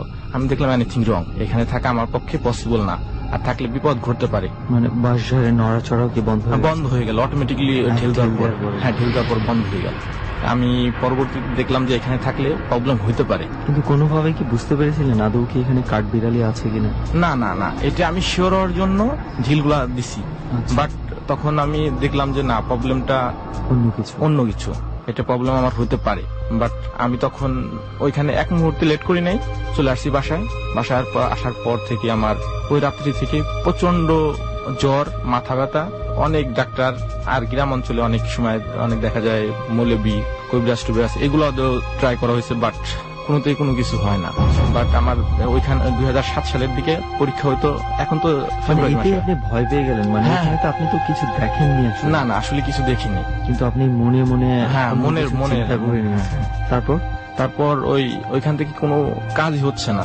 ঢাকা পিজিতে একটা ডাক্তারদের দেখালাম, ওইখান থেকে মানে একটু সুস্থ হলাম আর কি। একটু সুস্থ হওয়ার পর 2008 সালে পরীক্ষাটা আমি পাশ করলাম। মানে প্রায় 6 মাস আমি ভুগছি এটার জন্য। মানে শুধুমাত্র একটা ভয় থেকে আসলে আমি বুঝি নাই যে এটা ভৌতিক কোনো কিছু আদৌ ছিল কিনা, কারণ আমার ধারণা যে আপনার মনের ভয়টাই আপনাকে পুরোপুরি কাবু করে ফেলেছে এবং সেখান থেকে এই ধরনের পরিস্থিতি। এরকম বহু ঘটনা আছে যে ভয়ে মানুষ মারা পর্যন্ত গেছে। অন্য জায়গায় যদি শব্দ হতো কিংবা ঝড় হতো এরকম হতো, কিন্তু বাট আমার মনে হচ্ছে ওইখানে অন্য অস্বাভাবিক কিছু, ওই জায়গাটাতে আপনার একটু অন্যরকম মনে হয়েছে, মানে ঝড়ের মতো পুরা ইয়েটা হয়েছে। ওকে নজরুল ভাই, আর কোনো ঘটনা কি আছে? হ্যাঁ, আমার ছোটবেলা ক্লাস 6-7 থাকতে ভোরবেলা আম্মুরে বললাম যে আম্মু আমার টয়লেটে প্রেসার দিছে, আমি একটু টয়লেটে যাব। আম্মু বলতেছে তুমি একলা একলাই যাও, বাইরে লাইট জ্বলতেছে। তখন আমি একলা একলাই যাওয়ার চেষ্টা করলাম, গেছি। তখন বর্ষাকাল ছিল, পাশে একটা ছিল পুকুরের মধ্যে পুরা প্রচন্ড পানির মধ্যে এমন একটা জিনিস পড়লো, মনে হচ্ছে পুরা পানিগুলা আমার দিকে চলে আসতেছে, এরকম একটা পরিস্থিতি। এক চুল চিন্তা না করে এক ধরে চলে আসছি। আম্মুকে বললাম, আম্মু তখন আব্বুকে ডেকে টর্চ লাইট নিয়ে দেখলো যে কোন ধরনের মানে পানি উঠে আসলে যে ইয়েটা হবে, ভিজে যাবে, এই ধরনের কোনো পরিস্থিতি ছিল না। তাদের সাথে যাইনি, বাট তাদের কাছ থেকে শুনছি। তখন শুনে প্রচন্ড ভয় পেয়েছি। আর গ্রামের বাড়িতে গেছিলাম। রিসেন্টলি একটা ঘটনা ঘটছে, আমার ভাইয়ের ফ্রেন্ড লাবলু নাম, উনি রোড অ্যাক্সিডেন্টে কিছুদিন মারা গেছে, মোটরসাইকেল রোড অ্যাক্সিডেন্টে কিছুদিন আগে মারা গেছে। হ্যাঁ, রিসেন্টলি মারা গেছে, 4-5 মাস হয়। ওকে। বাট 21 ফেব্রুয়ারি আমাদের এলাকায় একটা কনসার্ট হচ্ছিল, আমরা ফ্রেন্ডরা কয়েকজন গেছি, প্রায় 12টা-1টার মতন বাজে গেছে। যারা ডান্স করতে আসছিল বাইরে থেকে, ওদের ডান্স শেষ, এখন এলাকার পোলাপান ডান্স দিচ্ছে। আমি বললাম ওদের ডান্স তো দেখছি, ওদেরটা দেখার দরকার নাই, দোস্ত চল যাই না। ওরা বলতেছে না আমি যাবো না। পরে আর একটা ফ্রেন্ডের সেলিম নাম, ওর সাথে আসলাম। ওই লাবলুদের বাড়ি, লাবলুদের একটা দোকান আছে, ওই দোকান থেকে ওদের বাড়ির ডিস্টেন্সটা 60-70 গজ। ইলেকট্রিসিটির লাইট জ্বলতেছে, বাট ওই লাইটের আলোতে দেখা যাচ্ছে মনে হচ্ছে কি, আমি দেখছি মনে হচ্ছে লাবলুই বাড়ির মধ্যে ঢুকে গেল। বাড়িটার দিকে তখন মেবি 11:30-12টা। আমি আর ওই ফ্রেন্ডটা। কাদের বাড়িতে? লাবলুদের? হ্যাঁ, লাবলুদের বাড়িতে। হ্যাঁ, মনে হলো যে লাবলু ঢুকতেছে ওদের বাড়িতে। কিন্তু অ্যাক্সিডেন্টে সে মারা গেছে। অ্যাক্সিডেন্টে সে মারা গেছে, হোন্ডা অ্যাক্সিডেন্টে। ওকে, তারপর তখন আমি লাবলু ঢুকতেছে ওদের বাড়িতে, ওর বললাম কই লাবলু কই, মানে আমি দেখতেছি, ও বলতেছে আমি দেখতেছি না। বাট আমি তো থান্ডার, কি ব্যাপার? পরে আমি তো বলতেছি আমি এই পাশ দিয়ে যাবো না। মানে আপনারা একটু চেষ্টা করেননি দেখার গিয়ে যে আসলে কি এটা কে ছিল, এটা লাবলু ছিল কি ছিল না? অ্যাকচুয়ালি আমার বাড়ি ওর বাড়ি দিয়ে আসলে 2 থেকে 3 মিনিট লাগবে। আমি পরবর্তীতে রোড ঘুরে আমার বাড়িতে আসছি, মানে যেখান দিয়ে আসতে 10 মিনিট লাগবে এভাবে। মানে এটা দেখার চেষ্টা করিনি এই কারণে যে যদি দেখতে যাই ওই 2007 সালে যে আমার প্রবলেমটা হয়েছে, এটা দ্বিতীয়বার ঘটতে পারে। সেই ভয় থেকে আপনি আর চেষ্টা করেননি, কিন্তু আপনার কাছে মোটামুটি আপনি নিশ্চিত যেটা লাবলুই ছিল। জি জি। এমনও তো হতে পারতো যে এটা লাবলু না, অন্য কেউকে আপনি লাবলু বলে ভুল করছেন।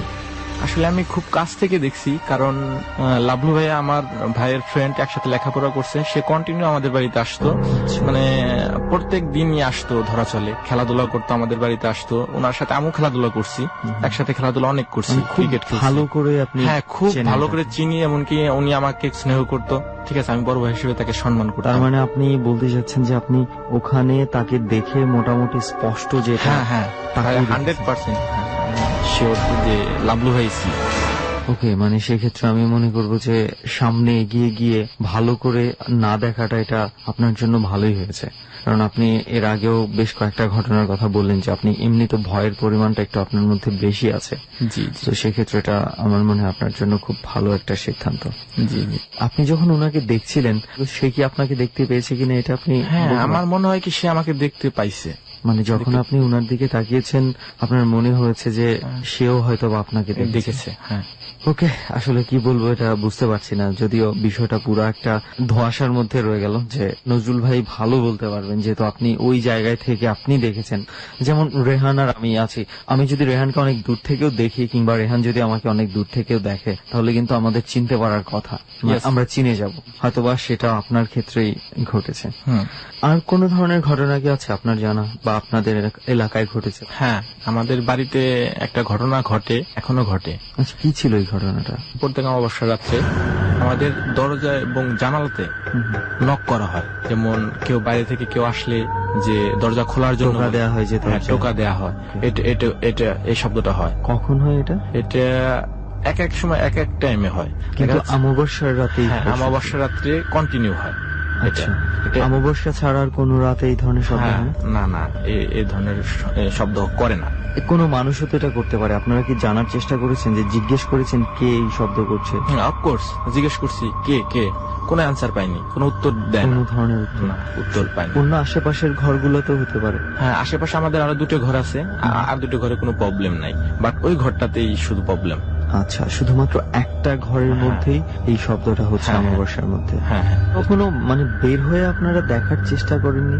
আসলে বের হয়ে দেখার চেষ্টা করিনি, এই কারণে অনেক সময় মানে আমাদের বাইরের লাইট থাকে, ওই লাইট মানে আশেপাশে দেখার চেষ্টা করছি, বাট কেউ ঘরের মানে কি টিনের ঘর? হ্যাঁ, টিনের ঘর। মানে টিনের ঘর থাকলে তো নিশ্চয়ই টিনের ফুটা থাকে বা টিনের ছিদ্র থাকে, ওইগুলো দিয়ে আপনারা দেখার চেষ্টা করেছেন আসলে দরজায় কে আছে, কিন্তু আপনারা কোনো কিছু দেখতে পাইনি। স্বাভাবিক, তাহলে তো দরজা না খোলারই কথা। তারপর কি হলো? তারপরে আমরা এটা দেখলাম যে আসলে এই ঘরে থাকা অসম্ভব হয়ে যাচ্ছে। পরে আমাদের এলাকার যে মৌলবী মানে মৌলানা, ওনাদের ডেকে বললাম, যে বলতেছে যে এরকম হয়তোবা জিন ধরনের একটা প্রবলেম আছে, এরা এসে উৎপাত করতেছে আর কি। এর জন্য ঘরের চারপাশে 4টা মানে তাবিজ করে বন্ধ দিছে। এটা মানে একবারে স্টপ হয়ে গেছে। বাট রিসেন্টলি আবার এই ধরনের শব্দ পাওয়া যাচ্ছে। এখন ওই মৌলানার এটাই কেন বলা হলো যে এরকম প্রবলেমটা আবার রিসেন্টলি হচ্ছে, এটার জন্য কি করা যায়। পরে বলছে যে এটা নতুন করে করলে এটা কন্টিনিউ স্টপ হয়ে যাবে, এটা বন্ধ হয়ে যাবে। ওকে, তার মানে এখনো পর্যন্ত ওনারা ওই বিষয়টা, ওই সিচুয়েশনটা ফেস করতেছে। হ্যাঁ, যে এই ধরনের শব্দ হচ্ছে। জি। ওকে, অনেক ধন্যবাদ নজরুল ভাই যে আজকের ঘটনাগুলো আমাদেরকে শোনানোর জন্য। ওকে, এবার আমরা আরো যারা রয়েছে তাদের ঘটনার দিকে যাই। ওকে সুমন ভাই, থ্যাংক ইউ। তো যার কাছ থেকে গল্প শুনবো তার নাম হচ্ছে গাজী ফাইজুল ইসলাম, রাইট? ভাইয়া, প্রথমে একটু শুনি তুমি কোথায় থাকো, কি করছো এখন? আমি থাকি ঢাকা নবাবগঞ্জ। আচ্ছা, আর এখন BBA second year. BBA second ইয়ারে করা হচ্ছে। আচ্ছা, তো সবসময় কি এই ব্যাপারগুলোতে বিশ্বাস ছিল নাকি কোনো কিছু ঘটার পরে বিশ্বাসটা আসে? আমি কখনোই এই ভৌতিক ব্যাপারগুলো তেমন বিশ্বাস করতাম না। আচ্ছা। বাট নিজের সাথে যখন ঘটছে তখন থেকে আর কি এটা খুব বিশ্বাস করি যে আসলে না, জিন বলতে কিছু একটা আছে আচ্ছা, পৃথিবীতে। তো এটা কত বছর আগে এই বিশ্বাসটা আসে? এটা আমি যখন ক্লাস 8-এ পড়ি। আচ্ছা, তো ওইটাই কি প্রথম এক্সপেরিয়েন্স তোমার? হ্যাঁ, ওটাই আমার ফার্স্ট এক্সপিরিয়েন্স। Okay. তার আগেও আমার বাবার সাথে আর কি, বাবাই ভয় পাইছিল। আমার সেটা হচ্ছে তার কাছে শোনা গল্প, শোনা গল্প না, তখন প্রেজেন্ট ছিলাম আমি। আচ্ছা আচ্ছা আচ্ছা। তো তুমি কোন গল্পটা আগে আমাদেরকে বলতে চাও, যেটা তোমার সাথে ঘটেছে আগে না তোমার বাবার সাথে? আমার সাথে যেটা ঘটছে সেটাই আমি সবার আগে। প্লিজ, তাহলে আমরা একটু শুনি। তখন তুমি ক্লাস 8-এ পড়তে, রাইট? জি, তখন ছিল শবে মেরাজের বন্ধ। আমি যখন ক্লাস 8-এ পড়ি, শবে মেরাজের রাত। আমাদের ওইখানে শবে মেরাজের রাত্রে আমরা যত চাস্ত ভাই আছি সবাই মিলে মসজিদে থাকতাম। আমরা মানে ইবাদত করতাম রাত 10টা, 11টা, 12টা পর্যন্ত নামাজ পড়তাম শবে মেরাজে। আমরা ওই মসজিদেই থাকতাম, ঘুমাতাম। আচ্ছা, এরকম একটা রাত যখন আমরা রাত 11টা, 12টা বাজছে, তখন আমরা সবাই মানে নামাজ কালাম পইরা সবাই মসজিদেই শুইছি। আচ্ছা, বলে নেই সেই রাতটা ছিল অন্ধকার প্লাস হালকা হালকা জ্যোৎস্না আছে, খুবই অল্প। আচ্ছা। শীতের দিনে না গরমের দিনে? এটা গরমের দিনই ছিল। আচ্ছা আচ্ছা। রাত প্রায় 2:30 বাজে। হঠাৎ আমার মসজিদে ঘুম ভেঙে যায়। আচ্ছা, ঘুম ভেঙে যায়, তো আমি তখন চিন্তা করলাম যে ঘুম ভেঙে যায়, তাই আম্মা তো প্রতি বৃহস্পতিবার শুক্রবার 2টা রোজা রাখে আম্মা। আচ্ছা, তো সবে মেরাজ এখানেও রোজা রাখবে। আমি চিন্তা করলাম যে তাহলে আম্মা কি উঠছে কিনা, তাহলে দেখি। মসজিদের ঘড়িতে তাকায় দেখলাম তখন রাত প্রায় 2:30-এর উপরে হয়ে গেছে। আচ্ছা। ওই সময় আমার কেমন জানি মনে হলো যে তাহলে আমি বাসায় যাই। তখন ফোন ছিল না আমার কাছে। তখন আস্তে আস্তে গেট খুললাম, কাউকে ডাক দিলাম না, কারো ঘুম ভাঙানোর দরকার নেই। তো মসজিদের গেট থেকে বের হয়ে আস্তে আস্তে হাঁটা শুরু করলাম। আচ্ছা, আমার আমরা তো মসজিদ এটা জানলাম না যে বাসাটা কোথায়, মসজিদটা কোথায়? হ্যাঁ, মসজিদটা আমাদের এলাকায়, আমাদের নবাবগঞ্জেই। জি, নবাবগঞ্জে। মসজিদ থেকে আমাদের বাসায় যাইতে 3 থেকে 4 মিনিট সময় লাগে। এতটুকু distance। রাত্রেবেলা তো মোটামুটি নীরবই থাকে এলাকায়। জি, তো আমি তখন কিছুই মনে করি নাই। তো হঠাৎ করে হাঁটতেছি, হাঁটার পর একটু সামনে যখন হাঁটতে হাঁটতে এগোইলাম, আমার হাতে একটা টর্চ লাইট ছিল। বললেন এই টর্চ লাইট ছিল, টর্চ লাইটটা মানে কাজ করতেছিল না, তখন আচ্ছা, জ্বলতেছিল না। কি কারণে আমি একটা তাপড় দিলাম, কিন্তু ওটা চলতেছে না। আচ্ছা। হঠাৎ করে আমার শরীরটা কাঁপন দিয়ে ঝাঁকুন দিয়ে উঠলো এবং পশমগুলি খাড়ায় গেল। কেমন একটা বাতাস শরীরে লাগলো, আমার একটু ভয় ভয় লাগতেছে। কি কারণে, কোনো কারণ ছাড়াই, কিছু দেখিও নাই কিছু। হঠাৎ আমার একটু আগানোর পরেই একটা ঝোপ ছিল, ঝোপের মতো। ওইখান থেকে একটা বাঘের আকৃতি, আচ্ছা, একটা বাঘের আকৃতি, বিরাট একটা অস্বাভাবিক একটা আকৃতি হঠাৎ করে একটা আমার সামনে খুব জোরে ধায়ে আসে, হঠাৎ করে একদম। আর আমিও অপ্রস্তুত অবস্থায় করি, তখনই একটা লাথি মেরে দিই, একটা জোরে একটা লাথি মারি। লাথি মারার সাথে সাথে দেখি যে কিচ্ছু না। তখন তো আমার মনে হয় সারা শরীরটা ঘাম ছুটতেছে। কিন্তু লাঠিটা কি লেগেছিল কিছুর গায়ে? আমার কিছুই ফিলিংস মানে কিছুই ফিল করতে পারিনি। কিন্তু আমি বাতাসে, হ্যাঁ, বাতাসে লাথি মারলাম, কিছুই নেই। তখন তো আমার পুরো একদম ভয় লেগে গেছে কি। তারপর আমার ভিতরে ভয় লাগছে, কিন্তু আমি উপর দিয়ে দেখতেছি আমার কোনো ভয় লাগে নাই, খুব সাহসী এরকম দেখতেছি। তারপর ওই জবের মধ্যে কিছু লাথি টাথি মাইরা যে না, আমি কোনো ভয় পাই না, এই কে আছে মানে অনেকজন চিল্লাটিল্লি। তারপরে আস্তে আস্তে সামনে যাইতেছি, যাওয়ার পর আর কোনো প্রবলেম হয় নাই। আস্তে আস্তে আস্তে আস্তে হাইটা বাসায় গেলাম। বাসায় যাই দেখি যে আম্মা ঘুম থেকে উঠছে আগেই, সে সেই দেখাইতেছে। তো আমরা বললো যে এত রাতে আসছো কেন? আমি বললাম যে তুমি উঠছো কিনা এটা দেখার জন্য, তোমার জাগানোর জন্য। আসা তো ঠিক হয় নাই। আমি মসজিদে চলে যাই, কিছু খাওয়া দাওয়া করেছো। তখন আমার অনেক রাত হয়ে গেছে, ক্ষুধাও লাগছে, কিছু খাইলাম। আমার আর কিছু বলি নাই যে এরকম একটা দেখছি। বাসা থেকে বের হয়েছি, একটু পরেই বাসা থেকে একটু দূরে গেছি। দূরে যাওয়ার পর আমার বাসার ওইখানে কিছু তাল গাছ ছিল দুইটা আমার বাড়ির সামনে। দেখি কি তাল গাছ কে যেন মানে ধরে আমার পিছনে ফালাইতেছে, সামনে ফালাইতেছে। আমি তো পুরাই অবাক, মানে সারা দুনিয়া ভর ঝড় শুরু হয়ে গেছে, কিন্তু আমার শরীরে বাতাস লাগতেছে না, কিন্তু সবকিছু মনে হচ্ছে আমার আশেপাশে গাছপালা যা আছে সব ভাঙে যাইতেছে, ভাঙে পড়তেছে। তো এরকম একটা মোমেন্টে আমার মনে আছে যে তখন মুরব্বীরা বলতো যে এরকম কোনো ভয়ে পড়লে কেউ পিছে তাকাইবা না, কখন পিছে তাকাইলে তোমার একটা প্রবলেম হবে। তো এই কারণে আমি পিছে আর তাকাইনি, আমি আস্তে আস্তে হাঁটতেছি। তো একটু পরে দিয়ে জ্বর থেমে গেছে। সামনে দেখি যে একটা খুবই ছোট একটা বাছুর, ছোট বাছুর হইলে 2-4 ঘন্টা পরে দৌড়াদৌড়ি, ওইরকম দৌড়াদৌড়ি করতেছে, শুধু আমার রাস্তা ক্রস করতেছে, এদিক ওদিক যায় না, একবার রাস্তা এই পাশে যায়, ডান পাশে যায়, বাম পাশে যায়, শুধু রাস্তা ক্রস করে বারবার। তো আমার খুব ভয় লাগতেছে ভিতরে, কিন্তু তারপর আমি ভয় পাইতেছি না, আর কি উপরে দেখাইতেছি, কিন্তু ভিতরে কিন্তু আমার আত্মা কাইপে গেছে একদম। এই অবস্থায় হাঁটতেছি স্লো, অনেক স্লো, এইসব দেখার একটু পর আবার দেখি যে এরকম জ্বর শুরু হয়েছে। তো ওই বাছুরটা তখন কোথায়? ওই বাছুরটা নাই, তখন আবার জ্বর শুরু।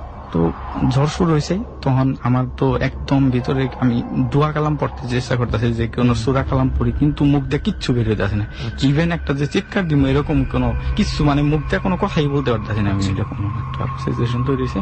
তারপরে সামনে হাঁটলাম, হাঁটতাছি, আবার দেখি একটু পরে বেড়াল, একটু পরে কুকুর, মানে অস্বাভাবিক সব জিনিস। বেড়াল দেখি বেড়াল নাই, কুকুর দেখি কুকুর নাই, পিছন থেকে আমার পরিচিত গলা আমার ডাকতেছে, ফাইজুল ভাই কই যাস। পরিচিত কত, মানে আপনি চিনতেন তাকে?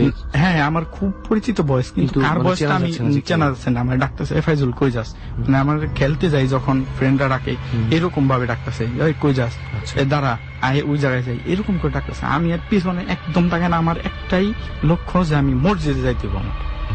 তো আস্তে আস্তে যখন মসজিদে চলে আসি, মসজিদে আসার পর দেখি যে সবাই ঘুমায় রয়েছে, কারণ আমি বসে থাকি, আমার তো তখন ঘাম শুধু বেরোতে, ঘাম বেরোতেছে, কারোর কিচ্ছু বলি নাই। ফজর আজান দিছে, ফজর নামাজটা পড়ে আমি বাসায় চলে আসছি। আচ্ছা, তারপরের দিন শবে মেরাজের পরের দিন বন্ধ থাকে স্কুল, তো সেদিন বন্ধ ছিল।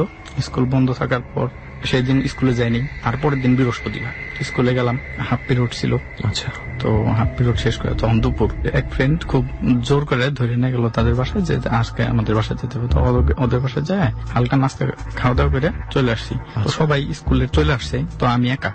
তো আমাদের ওখানে একটা জায়গা আছে পঞ্চবটি, পঞ্চবটি, মানে 5 বটের সমাহার পঞ্চবটি। পঞ্চবটি ওইখান দিয়ে, ওই মানে বাইপাস রোড, খুব শর্টকাট হয়। তো ওইখান দিয়ে আসতেছি, আসার পরে স্কুল ব্যাগ কাঁধে আছে। হঠাৎ আমার পিঠের মধ্যে মনে হলো যে কাঁধের যে ব্যাগটা ছিল, ব্যাগটা হয়তো বা 2-4 মণ হয়ে গেছে ওজন, মানে আমার শরীরটা একটা ঝাঁকি দিল। দিনের বেলা দুপুর, তখন দুপুর বেলা হাফ পিরিয়ডটা ছিল, ছুটি দিয়েছে। হঠাৎ ঝাঁকি দিল আমার, তো এত ভার ওজন মনে হইতেছে আমি হাঁটতেই পারতেছি না। তো হাঁটতে না পারার কারণে আমি আস্তে আস্তে খুব ধীর গতিতে বাসায় আসতেছি। বাসায় আসার পর আমি শুধু ব্যাগটা কাঁধে দিকে খাটের উপর রাখছি, রাখার পর আমার কিচ্ছু মনে নাই। আমি খাটের উপর শুয়েছি, আমার হাত পা তো এমন ভাবে কাঁপতেছে, একটা মুরগি গলা কাটার পরে যেমন লাফায় সেরকম ভাবে আমার হাত পা সমানে কাঁপতেছে শুধু। আচ্ছা, মানে আমার কিছুই মুখ দিয়ে বলতে পারতেছি না। তো এই অবস্থা দেখে আম্মাই করছে কি, আমার উপর দিছে, ল্যাপ কম্বল যা ছিল 2-4টা কম্বল দিছে। কম্বল দেওয়ার পর আমার আর কিচ্ছু মনে নেই। আর পরের দিন আমার জ্ঞান ফিরছে। জ্ঞান ফেরার পর আমি খুবই অসুস্থ, আমার সারা শরীর হলুদ হয়ে গেছে, একদম হলুদ। মনে হয় যে গায়ে হলুদ দিলে যেরকম হলুদ, এইরকম হলুদ হয়ে গেছে। হলুদ হয়ে যাওয়ার পর আমি মুখে কিছু বলতে পারতেছি না। আমি জ্ঞান ফিরে কাউরে দেখি, চেহারা দেখার পরে আবার অজ্ঞান হয়ে যায়। একজনে বললো যে ওর তো জন্ডিস হয়েছে। তো কি করতো, জন্ডিস করলে কবিরাজের কাছে নিয়ে গেল। কিন্তু যখন আমার হালকা হালকা একটু মানে তখন দেখা যায় যে ঘন্টা খানিকের মতো থাকি, দেখা যায় জ্ঞান থাকে, আবার কোন সময় জ্ঞান চলে যায় তখন অজ্ঞান হয়ে যায়, আমি বলতে পারি না। ওই মুহূর্তে যখন আমার নিয়ে যাবো কবিরাজের কাছে, তখন যখনই আমার দাঁড় করাইতে যায় দেখে যে পায়ে একদম ভর নাই, আমার একদম টোটালি শক্তি নাই পায়ে, আমি কোনো বোধ শক্তি পাই না। আমি যে দাঁড়াবো এই শক্তিটা আমার নাই, মানে পা দুনো পা অবশ হয়ে গেছে। অবশ হয়ে যাওয়ার পরে আমাকে খুব কোলে করে নিয়ে কবিরাজ বাড়িতে নিয়ে গেল। আমি তো চিৎকার করতেছি ব্যথায়। কবিরাজ বাড়ি কোথায় করছে? পায়ে, শুধু পায়ে, দুনো পায়ে। তারপর নিয়ে গেল, নিয়ে যাওয়ার পরে ওই কবিরাজ বললো যে ওর জন্ডিস টন্ডিস কিছুই না, ওরে বাঁচাইতে চাইলে তাড়াতাড়ি ওরা হসপিটালে ভর্তি করে। তারপর আমার ওই মুহূর্তে আমার হসপিটালে ভর্তি করাই না হয়েছে। তারপর কি হয়েছে না হয়েছে 2-3 দিন পর আমার জ্ঞান ফিরছে ঠিক মতো। আচ্ছা, তার মাঝখানে খাওয়া দাওয়া কিছুই হয় না, শুধু স্যালাইন চলছে। এরপরে যখন একটু জ্ঞান ফিরছে, ভালো হয়েছি, তখন বলে আম্মা বলছে যে তুমি কি কোনো ভয় টয় পাইছিলে? তখন আম্মারে ফার্স্ট আমি বলি যে জি আমি ভয় পাইছিলাম সেদিনটা শবে মেরাজের রাত্রে। তখন হুজুর দিয়ে ঝাড়ে, তারপর আস্তে আস্তে আমি 7-8 দিন পর আমি একটু সুস্থ হই। তো সুস্থ হওয়ার পরে আমার স্বপ্নে দেখায় যে এইখানে একটা গাব গাছ ছিল। কয় কি যে তুমি এত রাত করে আসছো কেন? এখানে একটা গাব গাছ ছিল, ওই গাব গাছে প্রতি বছর আমাকে গজার মাছ দিয়ে ভোগ দেওয়া হইতো, আর আমি এখানেই থাকতাম। তো এখানে প্লট করার কারণে এই গাছটা কেটে ফেলানো হয়েছে, তো আমার থাকার নির্দিষ্ট কোনো জায়গা নেই, তাই আমি এদিক দিয়ে ঘোরাফেরা করি। আর তুমি আমার সামনেই পড়ে গেছো, কিন্তু তোমার সাহসিকতার জন্য তুমি বেঁচে গেছো সেদিন। আমি তারপর বাড়ির পাশে ওই যেখানে লোকেশনের কথা বলছে তার পাশে আমি বাসায় একজনের সেন্টু চাচার মা, তার জিজ্ঞেস করলাম যে এইখানে কি গাব গাছ ছিল? কয় হ্যাঁ ছিল, এখানে তো প্রতি বছর ঋষিরা এসে ভোগ দিত। তো ওই কারণেই তার সামনে বসি। আর আমার পায়ে অবশ হয়ে যাওয়ার কারণ হচ্ছে যে পা দিয়ে আমি লাথি মারছি, এই কারণে আমার পাটা পুরো অবশ হয়ে গেছিল। তো আল্লাহর রহমতে ডাক্তার কিছু বলতে পারেনি হাসপাতালে না, যখন হসপিটালে ডাক্তার কি জন্য ব্যথা করছে, কেন, ডাক্তার কোনো শুধু রকম বলছে যে বিষাক্ত কিছু? টাইফয়েড জ্বর এরকম কিছু বলছে, জ্বর আসছিল এই কথা কিন্তু বলছে। জ্বর তো আর মনে হয় পায়ে ব্যথার পরে না। টাইফয়েডটা অন্তত 1 মাস হ্যাঁ, থাকে। পায়ে ব্যথার পরে থাকে না, কিন্তু একটা সমস্যা হইতো এখানে যে 15 দিন পর বা 1 মাস পর পর দেখা যায় কোনো এই যে পূর্ণিমা বা আপনার অমাবস্যা এই রাতে আমার পায়ে প্রচন্ড ব্যথা হইতো। এখন হয়? এখন হয় না, তবে এখন আমি ফুটবল কিন্তু খেলতে পারি না। আমি ফুটবল খেলতে পারি না, আগে খুব ভালো ফুটবল খেলতাম। এখন মানে অনেক দৌড়াইতে গেলে সমস্যা হয়ে যায়, পায়ে দুর্বল লাগে। কিন্তু এখন আল্লাহর রহমতে আর কোনো সমস্যা হয় না। তবে একদিন রাত্রে আম্মাকে সাথে নিয়ে আমার চাচির বাসায় গেছি। আম্মা আমার সাথে একটা টর্চ লাইট ছিল, আমার হাতে টর্চ লাইট। রাতে যাওয়ার পর হঠাৎ করে আমার সামনে দিয়ে একটা মানুষ ক্রস করে দৌড় দেয়, ওই একই জায়গায় দৌড় দেয়। দৌড়ানোর পরে আমিও সাথে সাথে দৌড় দেয়। তুমি দৌড়াতেছো কেন? আচ্ছা, মানুষটারে বলতেছি এই তুমি দৌড়াও কেন? তো কোথা থেকে আসছো? এলাকার মানুষ তো আমি, তো অন্য ফেস দেখছি, এই কারণে ওর পাশে দৌড়াই গেছি। দৌড়ে যাওয়ার পর আমার আম্মাও পিছিয়ে পিছিয়ে গেছে, কেউ তো নাই, তুমি কার পিছিয়ে দৌড়াইতেছো? মানে এটা একটা সমস্যা যে আমি সামনে দেখতে পাইছি যে আমার সামনে দিয়ে ক্রস করে গেল, আম্মারও দেখার কথা আসলে নাই। কার পিছিয়ে পিছিয়ে দৌড়াইতেছি, আম্মা বলে যে কেউ নেই, তুমি কার পিছিয়ে দৌড়াইতেছো? কারোর সাথে কথা বলতেছো, কিন্তু কেউ নেই। এরকম কয়বার হয়েছে? এই 2বারই হয়েছে। তাছাড়া আমার কি মানুষকে কি দেখেছেন নাকি? না, ভিন্ন। আমি চিনি না তাকে, আমি অপরিচিত দেখে যে অপরিচিত মানুষ রাস্তা দিয়ে দৌড়াইতেছে কেন আমার এলাকায়। সেই কারণে আমি ভাই তুমি কোথায় থেকে আসছো, দৌড়াইতেছো কেন? আমি পিছিয়ে পিছিয়ে দৌড়াই গেছি, আমিও গেছি, কেউ নাই। আম্মা বলতেছে কার পিছিয়ে দৌড়াইতেছো? তখন তো আমি ভাবলাম যে আসলে কি দেখলাম। তাহলে পরবর্তীতে কখনো মানে তাদের দেখা আর পাওয়া যায়নি? না, তাদের দেখা আর পাওয়া যায়নি। ওকে, তো ফাইজুল, একটা ঘটনার মধ্যেই অনেকগুলো মিলিত ঘটনা শুনলাম আমরা তোমার কাছ থেকে। একটা ঘটনার মধ্যেই অনেকগুলো মিলিত ঘটনা শুনলাম আমরা তোমার কাছ থেকে, যে স্কুলে যাওয়ার ব্যাগের ব্যাপারটা, তারপরে আবার প্রথম দিন যেই অশরীরী জিনিসটাকে তুমি দেখলে যেটা বাতাসে মিলিয়ে গেল, তুমি আঘাত করার সাথে সাথে তুমি কিছু টের পাওনি, কিন্তু পরবর্তীতে তোমার পায়ে আবার ঠিকই ব্যথার ব্যাপারটা চলে আসে। ডাক্তাররাও খুব একটা ভালো যে এক্সপ্লেনেশন দিতে পেরেছেন তা না, কবিরাজে তোমাকে পাঠিয়ে দিয়েছেন ডাক্তারের কাছে। যাই হোক, মনে হচ্ছে যে বেঁচে গেছে, অনেক বড় বাচ্চা, আরো বড় বিপদ হতে পারত। একটা জিনিস বলতে ভুলে গেছি যে হঠাৎ আমাদের বাড়ির পাশে একজনের এরকম ভাড় আসে, অনেকের অনেক রকম সমস্যা থাকে। তো অনেক রাত্রে রোজার মাস, রমজান মাস, হঠাৎ সেহরি খাওয়ার আগে সে জিকির করতেছে, একটা মহিলা খুব জিকির করতেছে, মানে আল্লাহু আল্লাহু, মানে অস্বাভাবিক রকম করতেছে। করার পর সবাই তো তারে দেখতে গেছে, দেখতে যাওয়ার পর আমিও গেছি। যাওয়ার পর আমি একটু পিছিয়ে দাঁড়িয়েছি, তখন আমার দিকে লক্ষ্য করে কাউরে কিছু না বলে, সেদিন কারাই তুই জায়গায় কেন গেছিলি, তোরে তো খায় ফেলাই তো বাইসা গেছস। ঠিক এইরকম একটা মহিলা মানুষ যেভাবে কথা বলতে পারে, মহিলা বয়স না, একটা ছেলে বয়সে আমার সাথে বলতেছে তুমি আমারে খায় ফেলাই তো সেদিনকে তুমি বাইসা গেছো কেন? সেদিনকে ঘটনা কতদিন পরে? এটা ওই ঘটনার প্রায় 3 থেকে 4 বছর পরে। ওই মহিলাকে তো ওই মহিলা জানেই না এই কাহিনী, না ওই মহিলার চিনি, সে আমার এই কথা বলতেছে। তখন মানে আমার তো টনক নড়ে গেছে, সে কিভাবে জানবে এই কাহিনী? তোমার দিকে তাকিয়ে বলছে? আমার দিকে থাকে, এত মানুষ থাকা সত্ত্বেও আমার দিকে থাকে। এটা কোন জায়গায়? এটা হচ্ছে আমার বাড়ির পাশে আইসা বাড়ি করছে আর কি, আর তাদের বাড়ি ফরিদপুর। তো ওইখানে আইসা বাড়ি করছে, শিলার নানি আমরা সবাই বলি। ওনারা এখন ওখানেই থাকেন? হ্যাঁ, এখন ওইখানেই থাকে। তো ওনার সাথে কি পরে আর কোনো কথা হয়েছিল যে আপনি এটা কিভাবে জানলেন? না, পরে আর কোনো কথা হয়নি। তারপর আমার এই কথা বললে সে বলল কি আমি গোসল করব। তখন শীতের রাত ছিল, রমজান মাস। এই শীতের রাতে সে গোসল করতে চলে গেল দৌড়ায়, কয়ে আমার সাথে কেউ আসবা না। পরে যায় এই শীতের রাতে ঠান্ডা পানি দিয়ে গোসল করে সে আইসে, পরে আস্তে করে সব ঠিক স্বাভাবিক। মানে তার কাছে একটা নাকি এরকম জিন আছে যেটা খুব বেশি সমস্যা করে না, ভালো ভালো জিন, কোনো সমস্যা করে না। হয় মাঝে মাঝে এরকম অনেকের অনেক ধরনের ক্ষমতা থাকে, তবে উনি যেটা বলে দিয়েছেন হঠাৎ করে না চিনে না জেনে, তোমাকে তো নিশ্চয়ই সে চেনে না আগে থেকে না, আগে কোনোভাবেই। ওই ঘটনাও জানতো না। ঘটনা তো জানার প্রশ্নই ওঠে না, ঘটনা তো অনেকেই জানে না, যারা তোমাকে চেনে তারাও জানে না, বাট ওই মহিলা তো তোমাকে চিনতো না বোধহয়। না। আচ্ছা, যাই হোক, আরেকটা কথা বলছিলে তুমি, তোমার বাবার কোনো একটা ঘটনা আছে তোমার বাবার সাথে ঘটে যাওয়া, সেটা কি আমরা জানতে পারি? জি, বাবার সাথে একটা ঘটনা আছে, যে সেটা আমি যখন একদম ছোট 3 থেকে 4 বছর হবে বয়স, স্কুলেও পড়ি না, তখন একদিন বাবার খুব চা খাওয়ার নেশা ছিল। আচ্ছা। তো আমাদের ওইখানে একটা জায়গা আছে, নাম হচ্ছে ঋষিপাড়া। তো সে ঋষিপাড়া ওইখানে চা খাইতে গেছে, চা খাইতে খাইতে তারপরে অনেকের সাথে গল্প করতে অনেক রাত হয়ে গেছে, খুব অমাবস্যা রাত ছিল।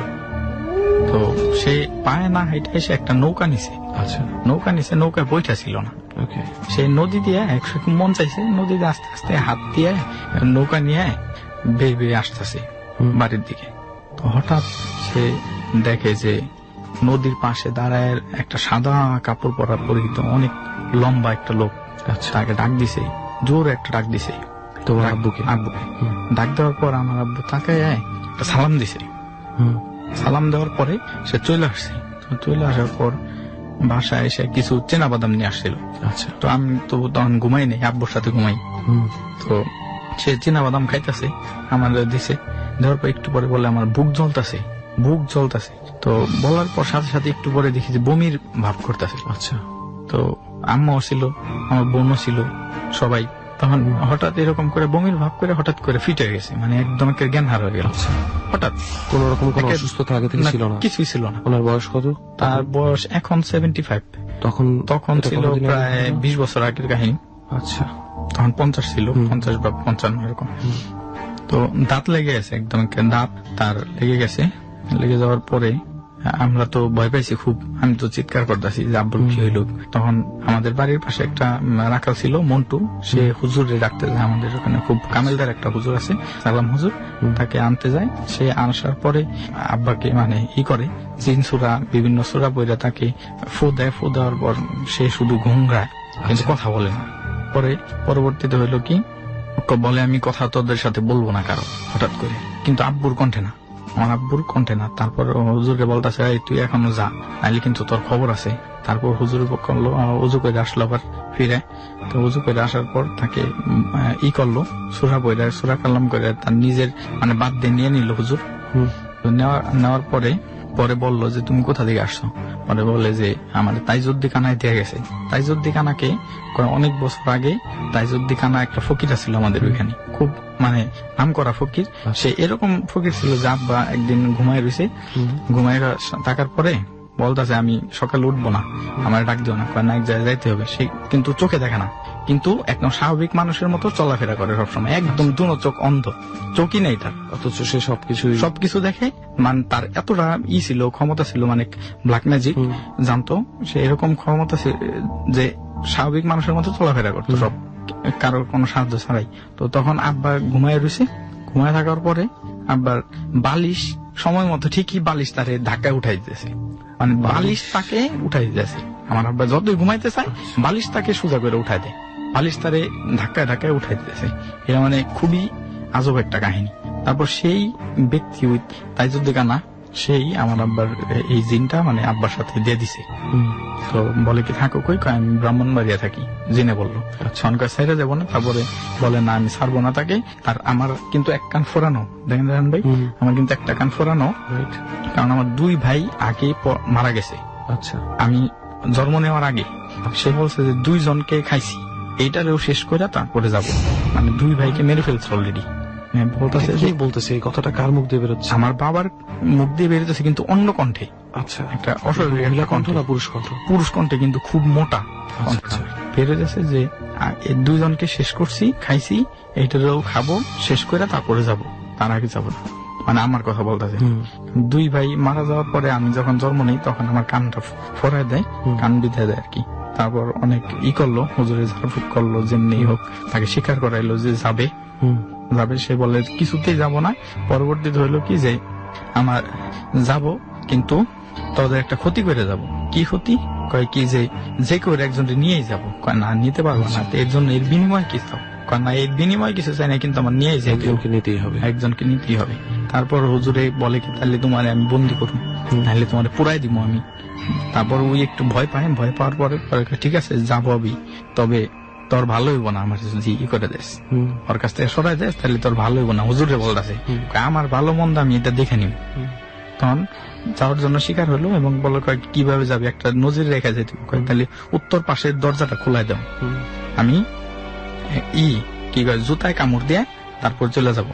তারপর বলে আব্বা তো শুয়েই আছে, ওই মুহূর্তে একটা জুতা কামড় দিয়ে এমন একটা লাভ দেয় যে উত্তর সাইডটা কোন জায়গায় যায় পরে, মানে আমরা পরবর্তীতে খুঁজে পাই, অবশ্য তারা অজ্ঞান অবস্থায়, কিন্তু অনেক দূরে যায় পরে, একটা স্বাভাবিক মানুষের পক্ষে এত দূর যাওয়া সম্ভব না। তো এটাই ছিল আব্বার স্টোরিটা। এরপর থেকে আর কোনো সিমটম দেখা যায় না। জি, আমার 3-4 বছর বয়স ছিল। আমি তো ভয়ে একদম কাঁপতেছিলাম যে আমার আব্বার কি হইলো। এটাই ছিল আমার বাবার কাহিনী। আরো একটা কাহিনী আছে, সেটা আমার খালাতো ভাইয়ের সাথে ঘটে। ওই সময় কি তুমি ছিল সাথে? না, আমি ছিলাম না, তার মুখ থেকে শোনা। আচ্ছা, কি ঘটছিল? আমার খালাতো ভাই তখন জোয়ান মানুষ, আমার মতো বয়স, এটা অনেক বছর আগের কাহিনী। তো অলস মস্তিষ্ক শয়তানের বন্ধু, এরকম কারণে অনেকের সাথে বিভিন্ন রকমের অলস যারা ছিল তাদের সাথে গল্প গুজব হইতো। তো ওইখানে একটা ক্যান্টনমেন্ট ছিল, এটা খুলনার কাহিনী। আচ্ছা, ক্যান্টনমেন্ট ছিল, ক্যান্টনমেন্টে একজন বাবুর্চি ছিল যে ব্ল্যাক ম্যাজিক জানতো, অনেক রকম ব্ল্যাক ম্যাজিক। আমার খালাতো ভাই বললো আমি হয়তো শিখতে চাই, আমার একটু শিখান। সে বললো যে শিখতে পারবা, তবে এর মধ্যে কিছু শর্ত আছে। শর্ত কি? শর্ত হচ্ছে কার্তিক মাসে যেই অমাবস্যাটা হয়, সে অমাবস্যার রাতে, অন্য কোনো রাত হইলে না, কার্তিক মাসের অমাবস্যার রাতে খেজুরের রস যে পাতে, ওই খেজুরের রসের মধ্যে দেখবেন শেষ মুহূর্ত পর্যন্ত একটা রশি বাঁধা থাকে। এই রশিটা কার্তিক মাসের রাতে উলঙ্গ অবস্থায়, মানে নির্জন, কেউ দেখলে হবে না। আচ্ছা, একদম কেউ জানি না দেখে এরকম সময় যায় তোমার ওইটা আনতে হবে। আচ্ছা, এবং আইনা ওই রাতেই আমাকে দিতে হবে। আচ্ছা, তাইলে তুমি এটা দিয়ে বিভিন্ন রকম ব্ল্যাক ম্যাজিক শিখতে পারবা। তুমি যদি এটা আনতে পারো, তবে এটা আনতে গেলে কিন্তু অনেক বিপদের সম্মুখীন হইতে হবে। এই বিপদগুলো তোমার ওভারকাম করেই তারপরে যেতে হবে। সে বলে ঠিক আছে যাবো। কিছুদিন পর এরকম আসলো কার্তিক মাস।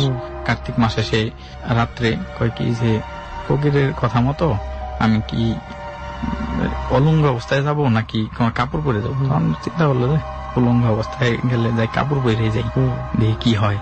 তখন একটা কথা বলে নেই, ওইখানে তারা 2টা ফ্রেন্ড ছিল, দুটো ফ্রেন্ডই যাওয়ার জন্য 100% প্রস্তুত, যে দুইজন দুই ইসে যাইবো, দুই বাগানে যাইবো, যাই ওই জিনিস রশিটা চুরি করবো, ওইটা আনবো। তো সে রওনা দেয় আস্তে করে বাসা থেকে। আগেই গেট খোলা রাখে, বাড়ির পিছনের দরজা খোলা রাখে, যেন কেউ যেন শব্দ না পায়। অনেক রাত্রে সে বের হয়। বের হওয়ার পর রাস্তা দিয়ে আস্তে আস্তে সামনে যায়। সামনে যাওয়ার পরে তো দূরে, খানিকক্ষণ দূর তো যাওয়ার পরেই দেখে যে একটা বাঁশবাগান।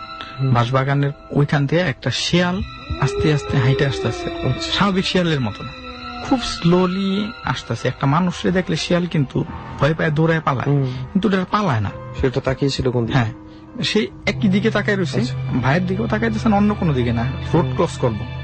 আস্তে আস্তে আস্তে আস্তে আসতেছে, আইসে তার সামনে দেয়া যখন যাইতেছে, ওই মুহূর্তে সে কয় মানে একটা শিয়াল তাড়ানোর মতো একটা শব্দ করছে, শিয়াল তাড়ানোর মতো শব্দ করছে।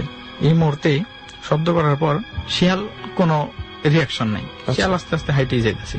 যখন একটা করছে কি, শিয়াল কোনো ভয় পায় না, এটা কেমন শিয়াল, একটা লাঠি নিছে, লাঠি নিয়ে যেই তাড়াইতে গেছে, আর শিয়ালটা তার দিকে এইরকম ভাবে তাকাইছে, দেখে যে শিয়ালের চোখ পুরো আগুন। সে তো তখন ভয় পেয়ে গেছে একদম। ঘটনা কি, শিয়াল এরকম ভাবে তাকাইলো, সে তো মনে করছে যে ওই যে তখন ইসের কথা, ওই বাবুর্চির কথা মনে পড়ছে যে অনেক কিছুর সম্মুখীন হতে হইব, এগুলি তো ওভারকাম করে। আর সে বলে দিছে যে পিছে যত কিছুই হোক, পিছে তুমি তাকাইবা না। সব পিছেও তাকায় না, সে পিছে তো ঝড় তুফান অনেক কিছু হইতেই আছে। ওই মুহূর্তে ওই শিয়াল সাইডের সামনে যায়, সামনে যাওয়ার পর দেখে যে একটা সাদা একটা বাছুর, মানে সবে মাত্র হয়েছে এরকম একটা বাছুর, গরুর বাছুর। তো সে বাছুর তার সামনে দিয়ে ক্রস করতেছে বারবার। তো একটু পরে দেখে বাছুর নাই, তাকে ভয় দেখাইতেছে, তাকে কিন্তু শরীরে টাচ করে না। আর ওই লোকে বলে দিছে যে তুমি যত ভয় পাও, তোমাকে কিন্তু কেউ কি করবো না, কেউ কোনো টাচ করবো না। কিন্তু সে যখন যায় ওই বাগানের ওইখানে যায়, ওইখানে যাওয়ার পর দেখে যে ওই বন্ধুটা, যার একটা বন্ধু আছে, সে ডাক দিছে পিছন থেকে, ডাক দিছে যে দুইজনে যাওয়ার কথা, সে এক বাগানে যাবে, সে এক বাগানে আগেই সিলেক্ট করা তাদের। সেই বন্ধু আলাদা আলাদা বাগানে কেন যায়? আলাদা আলাদা বাগানে গেছে যে কেউ কাউরে দেখতে পারবো না, একজন আরেকজনের কেউ যদি দেখে ফেলে তাহলে হইব না, তার দুইজন একসাথে গেলে একজন আরেকজনকে দেখবে, এই কারণে তো পিছন থেকে ডাক দেয় ওই বন্ধুটা। হ্যাঁ, তখন তো ওই চিন্তা করে যে আমার তো দেখেই ফেলাইছি, তো সে দেখে যে উলঙ্গ, সে পিছন দিকে তাকায়, কিন্তু ফকিরে বলে দিছিল যে যা কিছুই আসুক পিছে তাকাবি না। কিন্তু তার বন্ধু এখানে আসছে, ঘটনা কি তো বলতেছে, কিরে তুই এই কাপড় পরে আসছিস কেন, তোর না উলঙ্গ হয়ে আসতে বলছে? কয় যে না, উলঙ্গ হইলে লজ্জা লাগে কেউ যদি দেখে ফেলায়। কয় কেউ দেখে ফেলাইলে তো তোর সাধন হইব না। কয় কি যে না আসছি, সমস্যা নাই। তো সে করে কি, কয় তাহলে পারতে যাই। তার ওই মুহূর্তে সেন্স নাই যে বন্ধু নাকি এটা কে, কারণ একসাথেই তো আসছে। তো তখন সে যখন গাছে উঠতে যায়, ওই বন্ধু বলে যে না তোর গাছে উঠা লাগবে না, তুই নাম। কয় নাম পারো, এটা পারতে যাম। ওই বন্ধু উঠতে দেবো না। তখন করে কি, বন্ধুর সাথে তার সাথে কোনো ঝগড়াও নাই, আগে পরে বন্ধু হঠাৎ করে তাকে আঘাত করা শুরু করে, সেও দুইজনে মানে মারামারি শুরু করে দিয়েছে। আচ্ছা, কোনো কারণ ছাড়াই। আচ্ছা, একজন আরেকজন মারামারি শুরু করেছে, একজন আরেকজন মনে করেন ঘুষি দেয়, কিল দেয়, জড়াজড়ি করে, খুব বেদম মারামারির পরে একটা সময় তার মাথায় আসছে, কিরে ওর তো এই বাগানে আসার কথা না, ওর তো অন্য বাগানে যাওয়ার কথা, তাহলে ও এখানে আসলো কে? আর আমার বন্ধুর বেশ ধরে তাহলে আমারে মারতেছে কেন? এই প্রশ্ন যখন হয়েছে তখন তো সে আর কিছু বুঝতে বাকি রয় নাই, সে আমারে তো আজকে পায়ে গেছে। কিন্তু তখন খেয়াল করলো যে তাকে খামচি দিতেছে, অ্যাসিড দিতেছে, কিন্তু হাতে আঙ্গুল 3টে, এবং তার শরীরে হালকা পশমগুলি খুব বড় বড়। হাতে আঙ্গুল 3টে। তখন সে সূরা কালাম পড়া শুরু করলো, অনেকক্ষণ মারামারি করার পর সূরা কালাম পড়া শুরু করলো, উঠে আস্তে আস্তে পালাই গেল পর তার মনে খুব ভয় ঢুকে আছে, কয় কি আমার এটা নেওয়ার দরকার নেই। তখন আস্তে আস্তে বাড়ির দিকে ফিরে আইসা পড়লো। বাড়ির দিকে ফিরে আইসে যখন সে বাসায় চলে গেল, তার পরের দিন ওই বন্ধুরে বলছে এই কাহিনীর পর দেয় যে শরীর খুলাইছে, দেখে যে শরীরের মধ্যে দাগ, 3 আঙ্গুলের সব ছাপ। একটা মানুষের, স্বাভাবিক মানুষের কিন্তু 5টা আঙ্গুল থাকে, 4 আঙ্গুলের ছাপ পড়বে, 4 আঙ্গুলের ছাপ পড়বে যদি খামচি দেয়।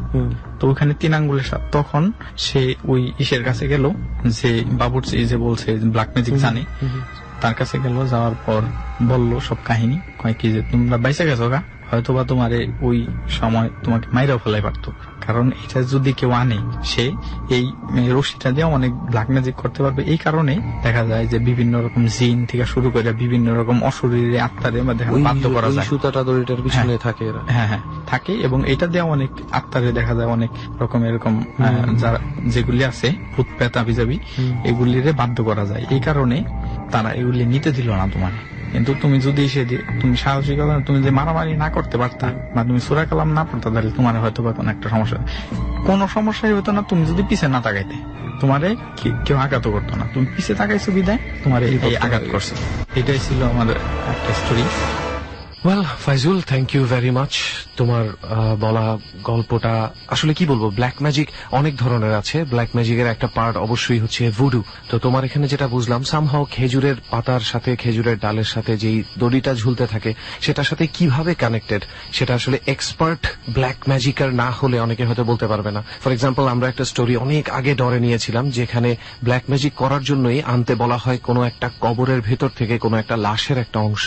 সেখানে কিন্তু খেজুরের গাছের সাথে যেই রশিটা থাকে সেটার ভ্যালিডিটি কতটুকু, আমি আসলে দুটোর ভ্যালিডিটি নিয়ে কনফিউজ, তারপরেও আমি ওভাবে ঠিক বলতে পারছি না। তবে তোমার স্টোরিতে কিছু একটা ছিল যে জিনিসটা আতঙ্ক তৈরি করবে, আর ওনারা এত সাহস করে কিভাবে এত রাত্রেবেলা গেল, এবং এরকম একটা অ্যাটেম্প্ট যারা নিবে তাদের মনে হয় এটা চিন্তায় রাখা উচিত যে এটার পরিপ্রেক্ষিতে কিছু একটা হবে। সেটা যদি নেয়ার ক্ষমতা না থাকে, তার আগে পর্যন্ত মনে হয় if you are not black enough then don't go for black magic. আর সবচেয়ে বড় কথা হচ্ছে ব্ল্যাক ম্যাজিক ধরনের কোনো কিছু আসলে করাই ঠিক না। যাই হোক ফাইজুল, অনেক সুন্দর গল্প শুনলাম তোমাদের কাছ থেকে, এখন আরো গল্প শুনি, কি বলো? আমাদের কাছে যে একদম অনেকক্ষণ ধরে গল্প বলছিল এবং এখন অনেকক্ষণ ধরে বসে আছে, তার বাবার একটি ঘটনা মনে হয় আমাদের শুনতে হবে, কারণ আমি যা বুঝতে পারছি সে যেভাবে গল্পটা বলার চেষ্টা করছে বা বলতে চেয়েছিল শুরুতেই, যথেষ্ট ভয় সে নিজে পেয়েছিল, এবং তার বাবার কি অবস্থা ছিল আমি জানি না, বাট আমার মনে হয় শ্রোতা বন্ধুরা জানতে চায় এবং আমি আর সুমন অবশ্যই জানার জন্য রেডি। তো এখন আবারও ব্যাক করব অনেকক্ষণ ধরে বসে থাকা রনি ভাইয়ের কাছে, যে রনি ভাই প্লিজ আপনার বাবার সাথে কি ঘটেছিল এবং সেটার থ্রুতে আপনার এখন কোনো এফেক্ট আছে কিনা আমাদেরকে যদি একটু জানান। একদিন বাবার একটা চাচাতো বোন ছিল, ছোট 6 মাস বয়স।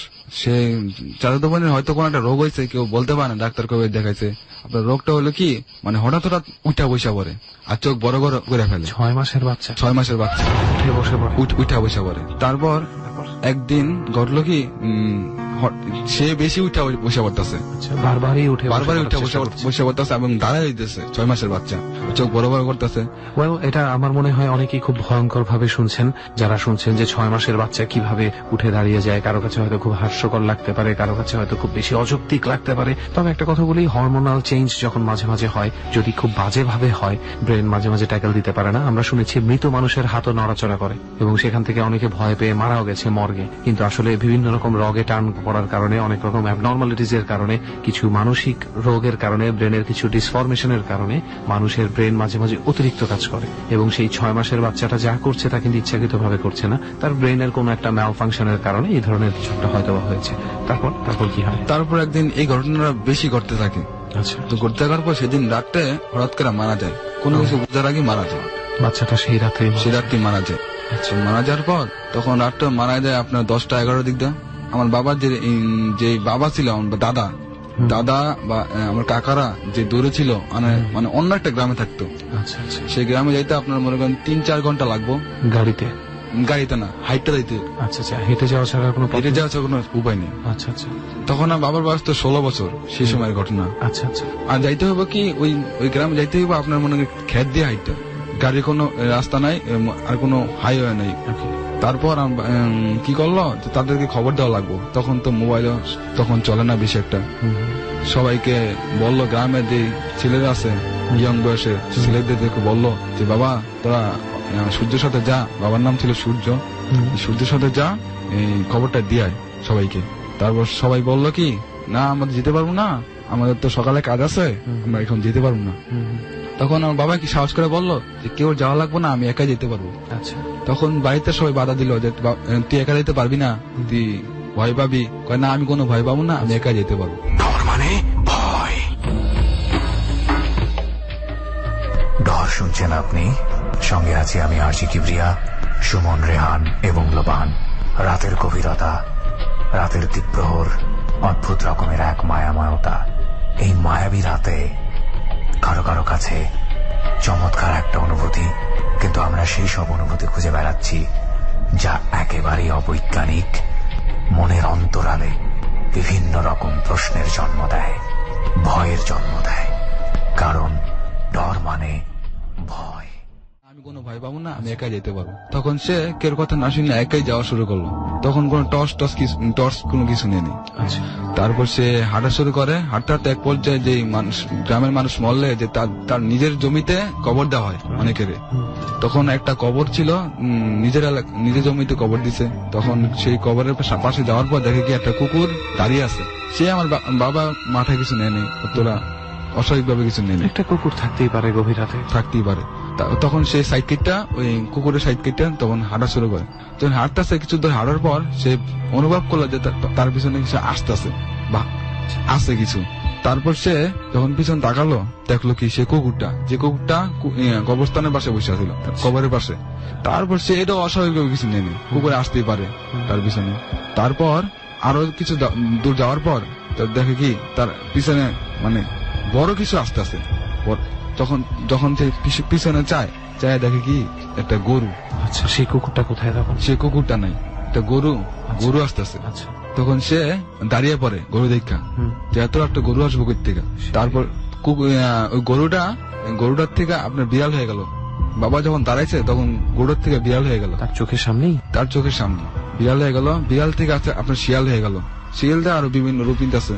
বাবা দেখা ভয় পেয়ে যায়, ভয় পেয়ে একটা দৌড়তে যাওয়ার পর কিছু দূর যাওয়ার পর তারপর ভাবলো যে আগুন থাকলে তো শুনছি আগুন থাকলে কোনো ভূত পেট বা কোনো খারাপ কিছু সামনে আসতে পারে। এই জন্য সে বাবা একটা সিগারেট ধরায়। বাবা তখন সিগারেট খায়। তখন সিগারেট ধরার পর তখন যে আপনার যে গরু যে বিভিন্ন অস্বাভাবিক কিছু আশা ছিল, তখন সেটা কিছু নেই।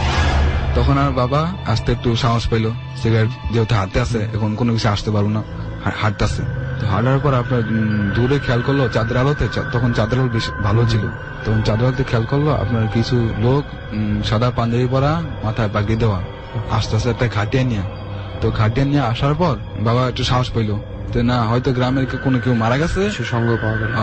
সঙ্গে পাওয়া গেল যে আপনার গ্রামের কেউ হয়তো মারা গেছে, তাকে কবর দেওয়ার জন্য হয়তো নিজের জমিতে নিয়ে আসছে। তখন বাবা তাদের সাথে কথা বলার জন্য একটু সাহসের জন্য তার সামনে গেল। হয়তো তাদের সাথে গেলে হয়তো আমি একটু সাহস পাবো, আমার একাকিত্ব বোধ করবো না। তারপর তাদের সামনে গেল, সামনে যাওয়ার পর গিয়ে দেখে কেউ নাই। আর যেই লাশটা ঘাটিয়ে নিয়ে আসছিল পাঞ্জাবি পরা সাদা লোকগুলো, সেই লাশটা রাখছিল আপনার একটা হিজল গাছের নিচে। আচ্ছা, লাশটা কি উনি রাখতে দেখেছিলেন, এই জন্যই আগাচ্ছিল না? জি জি, লাশটা রাখতে হয়তো মনে যে দেখছেন যে কোনো কেউ লোক নেই, খাটিয়া টাটিয়া কিছু নেই। খাটিয়া ছিল কিন্তু কোনো লোক ছিল না। আচ্ছা, খাটিয়াটা রাখা ছিল? খাটিয়াটা রাখা ছিল, মানে লাশ ওখানে রেখে ওনারা চলে গেছে। উধাও, কেউ নাই। তারপর আপনার ওই সামনে গেল, হিজল গাছের সামনে গেল, লাশের সামনে গেল, হয়তো কি বললো যে তারা কি নিয়ে আসলো থিয়ে গেল গা, তারা তো যাইতে দেখলাম না।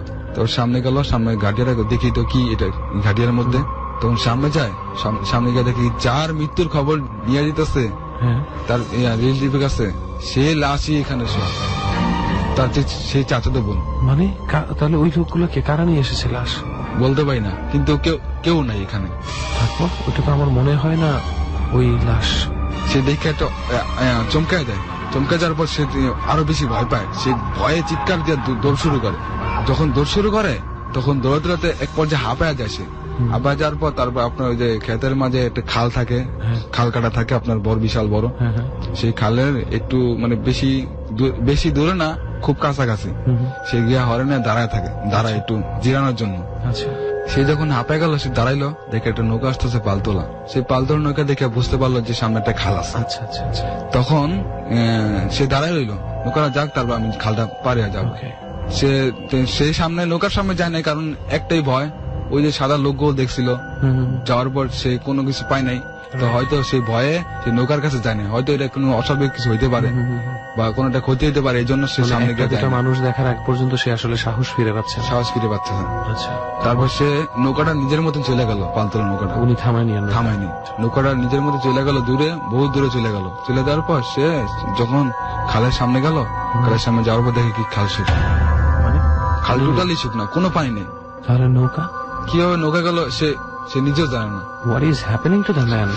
কি হচ্ছে? তারপরে কি হলো? তখন উনি কি করলেন? তখন সে আরো ভয় পেয়ে গেল। সে ভয় পায়া তখন সে দৌড়তে শুরু করলো খাল পাড়িয়া। যখন সে খাল পাড়িয়া দৌড়াতে শুরু করলো, তখন তার পিছনে একটা কালো শেরু টাইপের একটা কিছু আসতেছে। সে অনুভব করতেছে যে বুঝতে পারছে যে তার পেছনে কালো ছায়া ধরনের কিছু আসছে, কালো ছায়া আসতেছে। আসার পর সে আরো দৌড়াতে শুরু করে। তখন সে দৌড়াতে এক পর্যায়ে যে আপনার ওই যে ক্ষেতের মাঝে যে খুঁটি কোপা থাকে না, খুঁটি জায়গা মাপে খুঁটি কোপা থাকে, সেই খুঁটির সাথে সে হোঁচট খায়। হোঁচট খায়া তো সে পড়ে দেয়। তো পড়ে দেয় ওখানে সেন্সলেস হয়ে যায়। তো সেন্সলেস হওয়ার পর যখন তার জ্ঞান ফিরে, তখন দেখতে পাচ্ছে যে তার চারপাশের লোকজন জড়ো হওয়া। তো জড়ো হওয়ার পর সে বলতেছে যে সে যখন সেন্স ফিরে, তখন সে কিন্তু একটা নদীর পারে। তো নদীর পারে তখন সে বলতেছে যে সবাইকে যে আমি এখানে কেন? কয় আমার তো সকালে নদীর ঘাটে পানি নিতে আসছি, তো দেখি তুমি এখানে অজ্ঞান অবস্থা বেরিয়ে আসো। তখন আমরা সবাই তোমাকে পানি টানি ঢাইলা জ্ঞানে ফিরেছি, সুস্থ করছি। তখন বললো তুমি কই যাইবা? এমন ঘটনা, সব ঘটনা খুললা বলার পর তারপর যে নদীর ওই পারে যেই বাসে যাইবো খবর দিতে, সেই বাসাটা কিন্তু নদীর ওই পারি। তারপর আপনার ওই যে 2-3 জন লোক তার সাথে গেল নদীর ওই পার যাওয়ার পর তারপর তাকে দিয়ে আসলো, তাকে নিয়ে। তারপর সবাই গেল, যে বাবাকে বললো যে ঠিক আছে সমস্যা নাই, সবাইকে নিয়ে যা, আমরা আসতে আসি, বাস টাস সবকিছু কাপড় টাপড় কিনে নিয়ে আসতে আসি। তো আসার পর বাবা গেল যে বাড়িতে মরছে বাচ্চা, সেই বাড়িতে গেল। তো যাওয়ার পর সে বাবার মামা ছিল কবিরাজ। সেই কবিরাজ সেই মামার কাছে গিয়ে বললো যে মামা এই ঘটনা। তার মামা শুনে বলে ঠিক আছে, তুই চিন্তা করিস না, আমি দেখতেছি। তো এই কথা বলার পর সেটা বাড়ির মধ্যে পানি নিছে, কবিরাজ তো বাড়ির মধ্যে পানি নিছে বড়। তো পানি নেওয়ার পর সে কি জানি করছে, মন্ত্রন্ত্র পড়ছে, পড়ার পর তখন সেই যে রাত্রে যে পাগড়ি পরা, যে পাঞ্জাবি পরা যে লোকটা দেখছিল, সেই লোকটা চেহারায় ভাইসা উঠছে ওই পানির মধ্যে ভাইসা ওঠার পর বাবার মামা বলতেছে কি হয়েছে, বাইনার সাথে এমন করলি কেন? কয় তোর বাইনাকে আজকে মেরে ফেলতাম, তোর বাইনা খালি ভাগ্যের কারণে বেঁচে গেছে, এই কথা বল। তারপর মেরে ফেলতো কি জন্য? কেন মেরে ফেলতো এই কথা বলো না, আজকে মেরে ফেলতাম শুধু ভাগ্যের কারণে বাচ্চা গেছে। এই যে বললো যে আগুন ধরেছে না, সে আগুনের কারণে কিন্তু বাচ্চা গেছে, প্রথমে মারা গেল। এই ছিল ওনার স্টোরি, তাই না? ভয়ঙ্কর। আসলে যখন কাউকে ধরে বসে এই ধরনের ব্যাপারগুলো আমি দেখলাম বিভিন্ন ভাবে ডিস্ট্রাক্ট করার চেষ্টা করে, তাই না দোষ? রাইট। তবে আমি ওভারঅল যেটা আমি বলতে চাই গল্পের, আমি স্টোরিটার ভেতরে ঢুকতে চাই না পুরোপুরি, কারণ হচ্ছে আমি ওনার যে প্রথমে 3টে স্টোরি শুনেছিলাম তার মধ্যে আমার প্রথম 2টা বেশ ভালো লেগেছে। লাস্ট ঘটনাটা এসে আমার কাছে কিছুটা অ্যাজ ইউজুয়াল মনে হয়েছে। যাই হোক, ঘটনা যেটা ওনার বাবার সাথে ঘটেছে ওইটাই তো বলবে এবং আমরা ওইটাই শুনছি। শুধু একটা পয়েন্ট অফ ভিউ থেকে বলছি, অনেক শ্রোতারা হয়তো বলবে যে স্টোরি তো কি স্টোরি শোনাচ্ছে, হয়তো আমাদেরকে অনেক ভাবে। আমার সবচেয়ে মানে আমি বুঝতে পারছি তুই কি বলতে চাচ্ছিস, সেই ক্ষেত্রে আমি আর একটু ক্লিয়ার করে বলি যে অনেকে এমন ভাবে কমেন্টটা থ্রো করে অ্যাজ ইফ গল্প তৈরি আমরা করি, তাই না? আসলে গল্প বলতে কিছু নেই, ঘটনাগুলো যার সাথে যখন ঘটে সে ঠিক সেভাবে এসে আমাদেরকে বলে, ঘটনাগুলো আমরা লিখি না। সেজন্যই এই ঘটনাটা শ্রোতাদেরকে আমরা শোনাচ্ছি, তা না হলে কিন্তু আমরা সেই ঘটনাটা শোনাতাম না। ওকে, তো আজকের মতো মনে হয় তাহলে এখানেই আমাদের গল্পের ইতি ঘটছে। গল্পের ইতি ঘটছে যদি আমরা সেফলি এখান থেকে পৌঁছে যেতে পারি। এক্স্যাক্টলি। যদি এখন কিছু ঘটে সেটা আমরা পরবর্তীতে, আচ্ছা কোন এক লিসনার আমার পেজে আমাকে জিজ্ঞেস করছিল যে আপনাদের সাথে যেটা হয় আপনারা শেয়ার করেন না কেন। একদম আমাদের প্রথম দিকে আমাদের কিন্তু কিছু মানে এমন এক্সপিরিয়েন্স হয়েছে যেটা আমরা শেয়ার করতে পারিনি বা শেয়ার করতে চাইনি। তোর কি মনে হয় Suman, should we share that? আমার মনে হয় হ্যাঁ, কিছু ঘটনা আছে যেগুলো জমা আছে আমাদের কাছে। কোন এক পর্বে আমি আর রেহান সেই অভিজ্ঞতার পুরা ঝুড়ি খুলে বসবো। তবে কিছু ঘটনা আছে যেটা আসলে হয়তো বা কখনোই ডরের শ্রোতাদেরকে জানানো আমাদের পক্ষে সম্ভব না। রাইট। এর মধ্যে কিছু আছে খুব পার্সোনাল কিছু ঘটনার ব্যাপার, যেমন আমরা একটি বাড়িতে ঢাকা শহরের ভেতরেই খুব নাম করা একটা এলাকায় একটা বাসায় একটা স্টোর রুমে আমরা একটা পর্ব ধারণ করেছিলাম, যেটা আমরা কখনোই আপনাদেরকে আসলে বলতে পারবো না যে বাসাটা কার, ওখানে কারা থাকে, কোন এলাকায়, কিছুই বলতে পারবো না। তবে একটা ঘটনা তো বলতেই হবে, ওয়াই বন্ডবিল। ওয়াই বন্ডবিল? রাইট, বন্ডবিলে কেন? আসলে এই ঘটনাটা হচ্ছে যে এখানে আমরা এসেছি, গত পর্বে একজন আমাদের অতিথি ছিল যে আমাদের সঙ্গে যোগ দিয়েছিল, তো তার কাছ থেকেই আমরা এই জায়গাটার সন্ধান পেয়েছি। মূলত এই জায়গাটা হচ্ছে আমরা যারা এখানে আছি এরা দেখতেই পাচ্ছি পুরো হাইওয়ের পাশে নীরব একটা জায়গা, পাশে কবরস্থান রয়েছে। ঘটনা হচ্ছে এখানে রাতের বেলা কখনোই গাড়ির যাত্রীরা নামতে পারে না, বিশেষ করে ড্রাইভাররা কখনোই নামাবে না এখানে।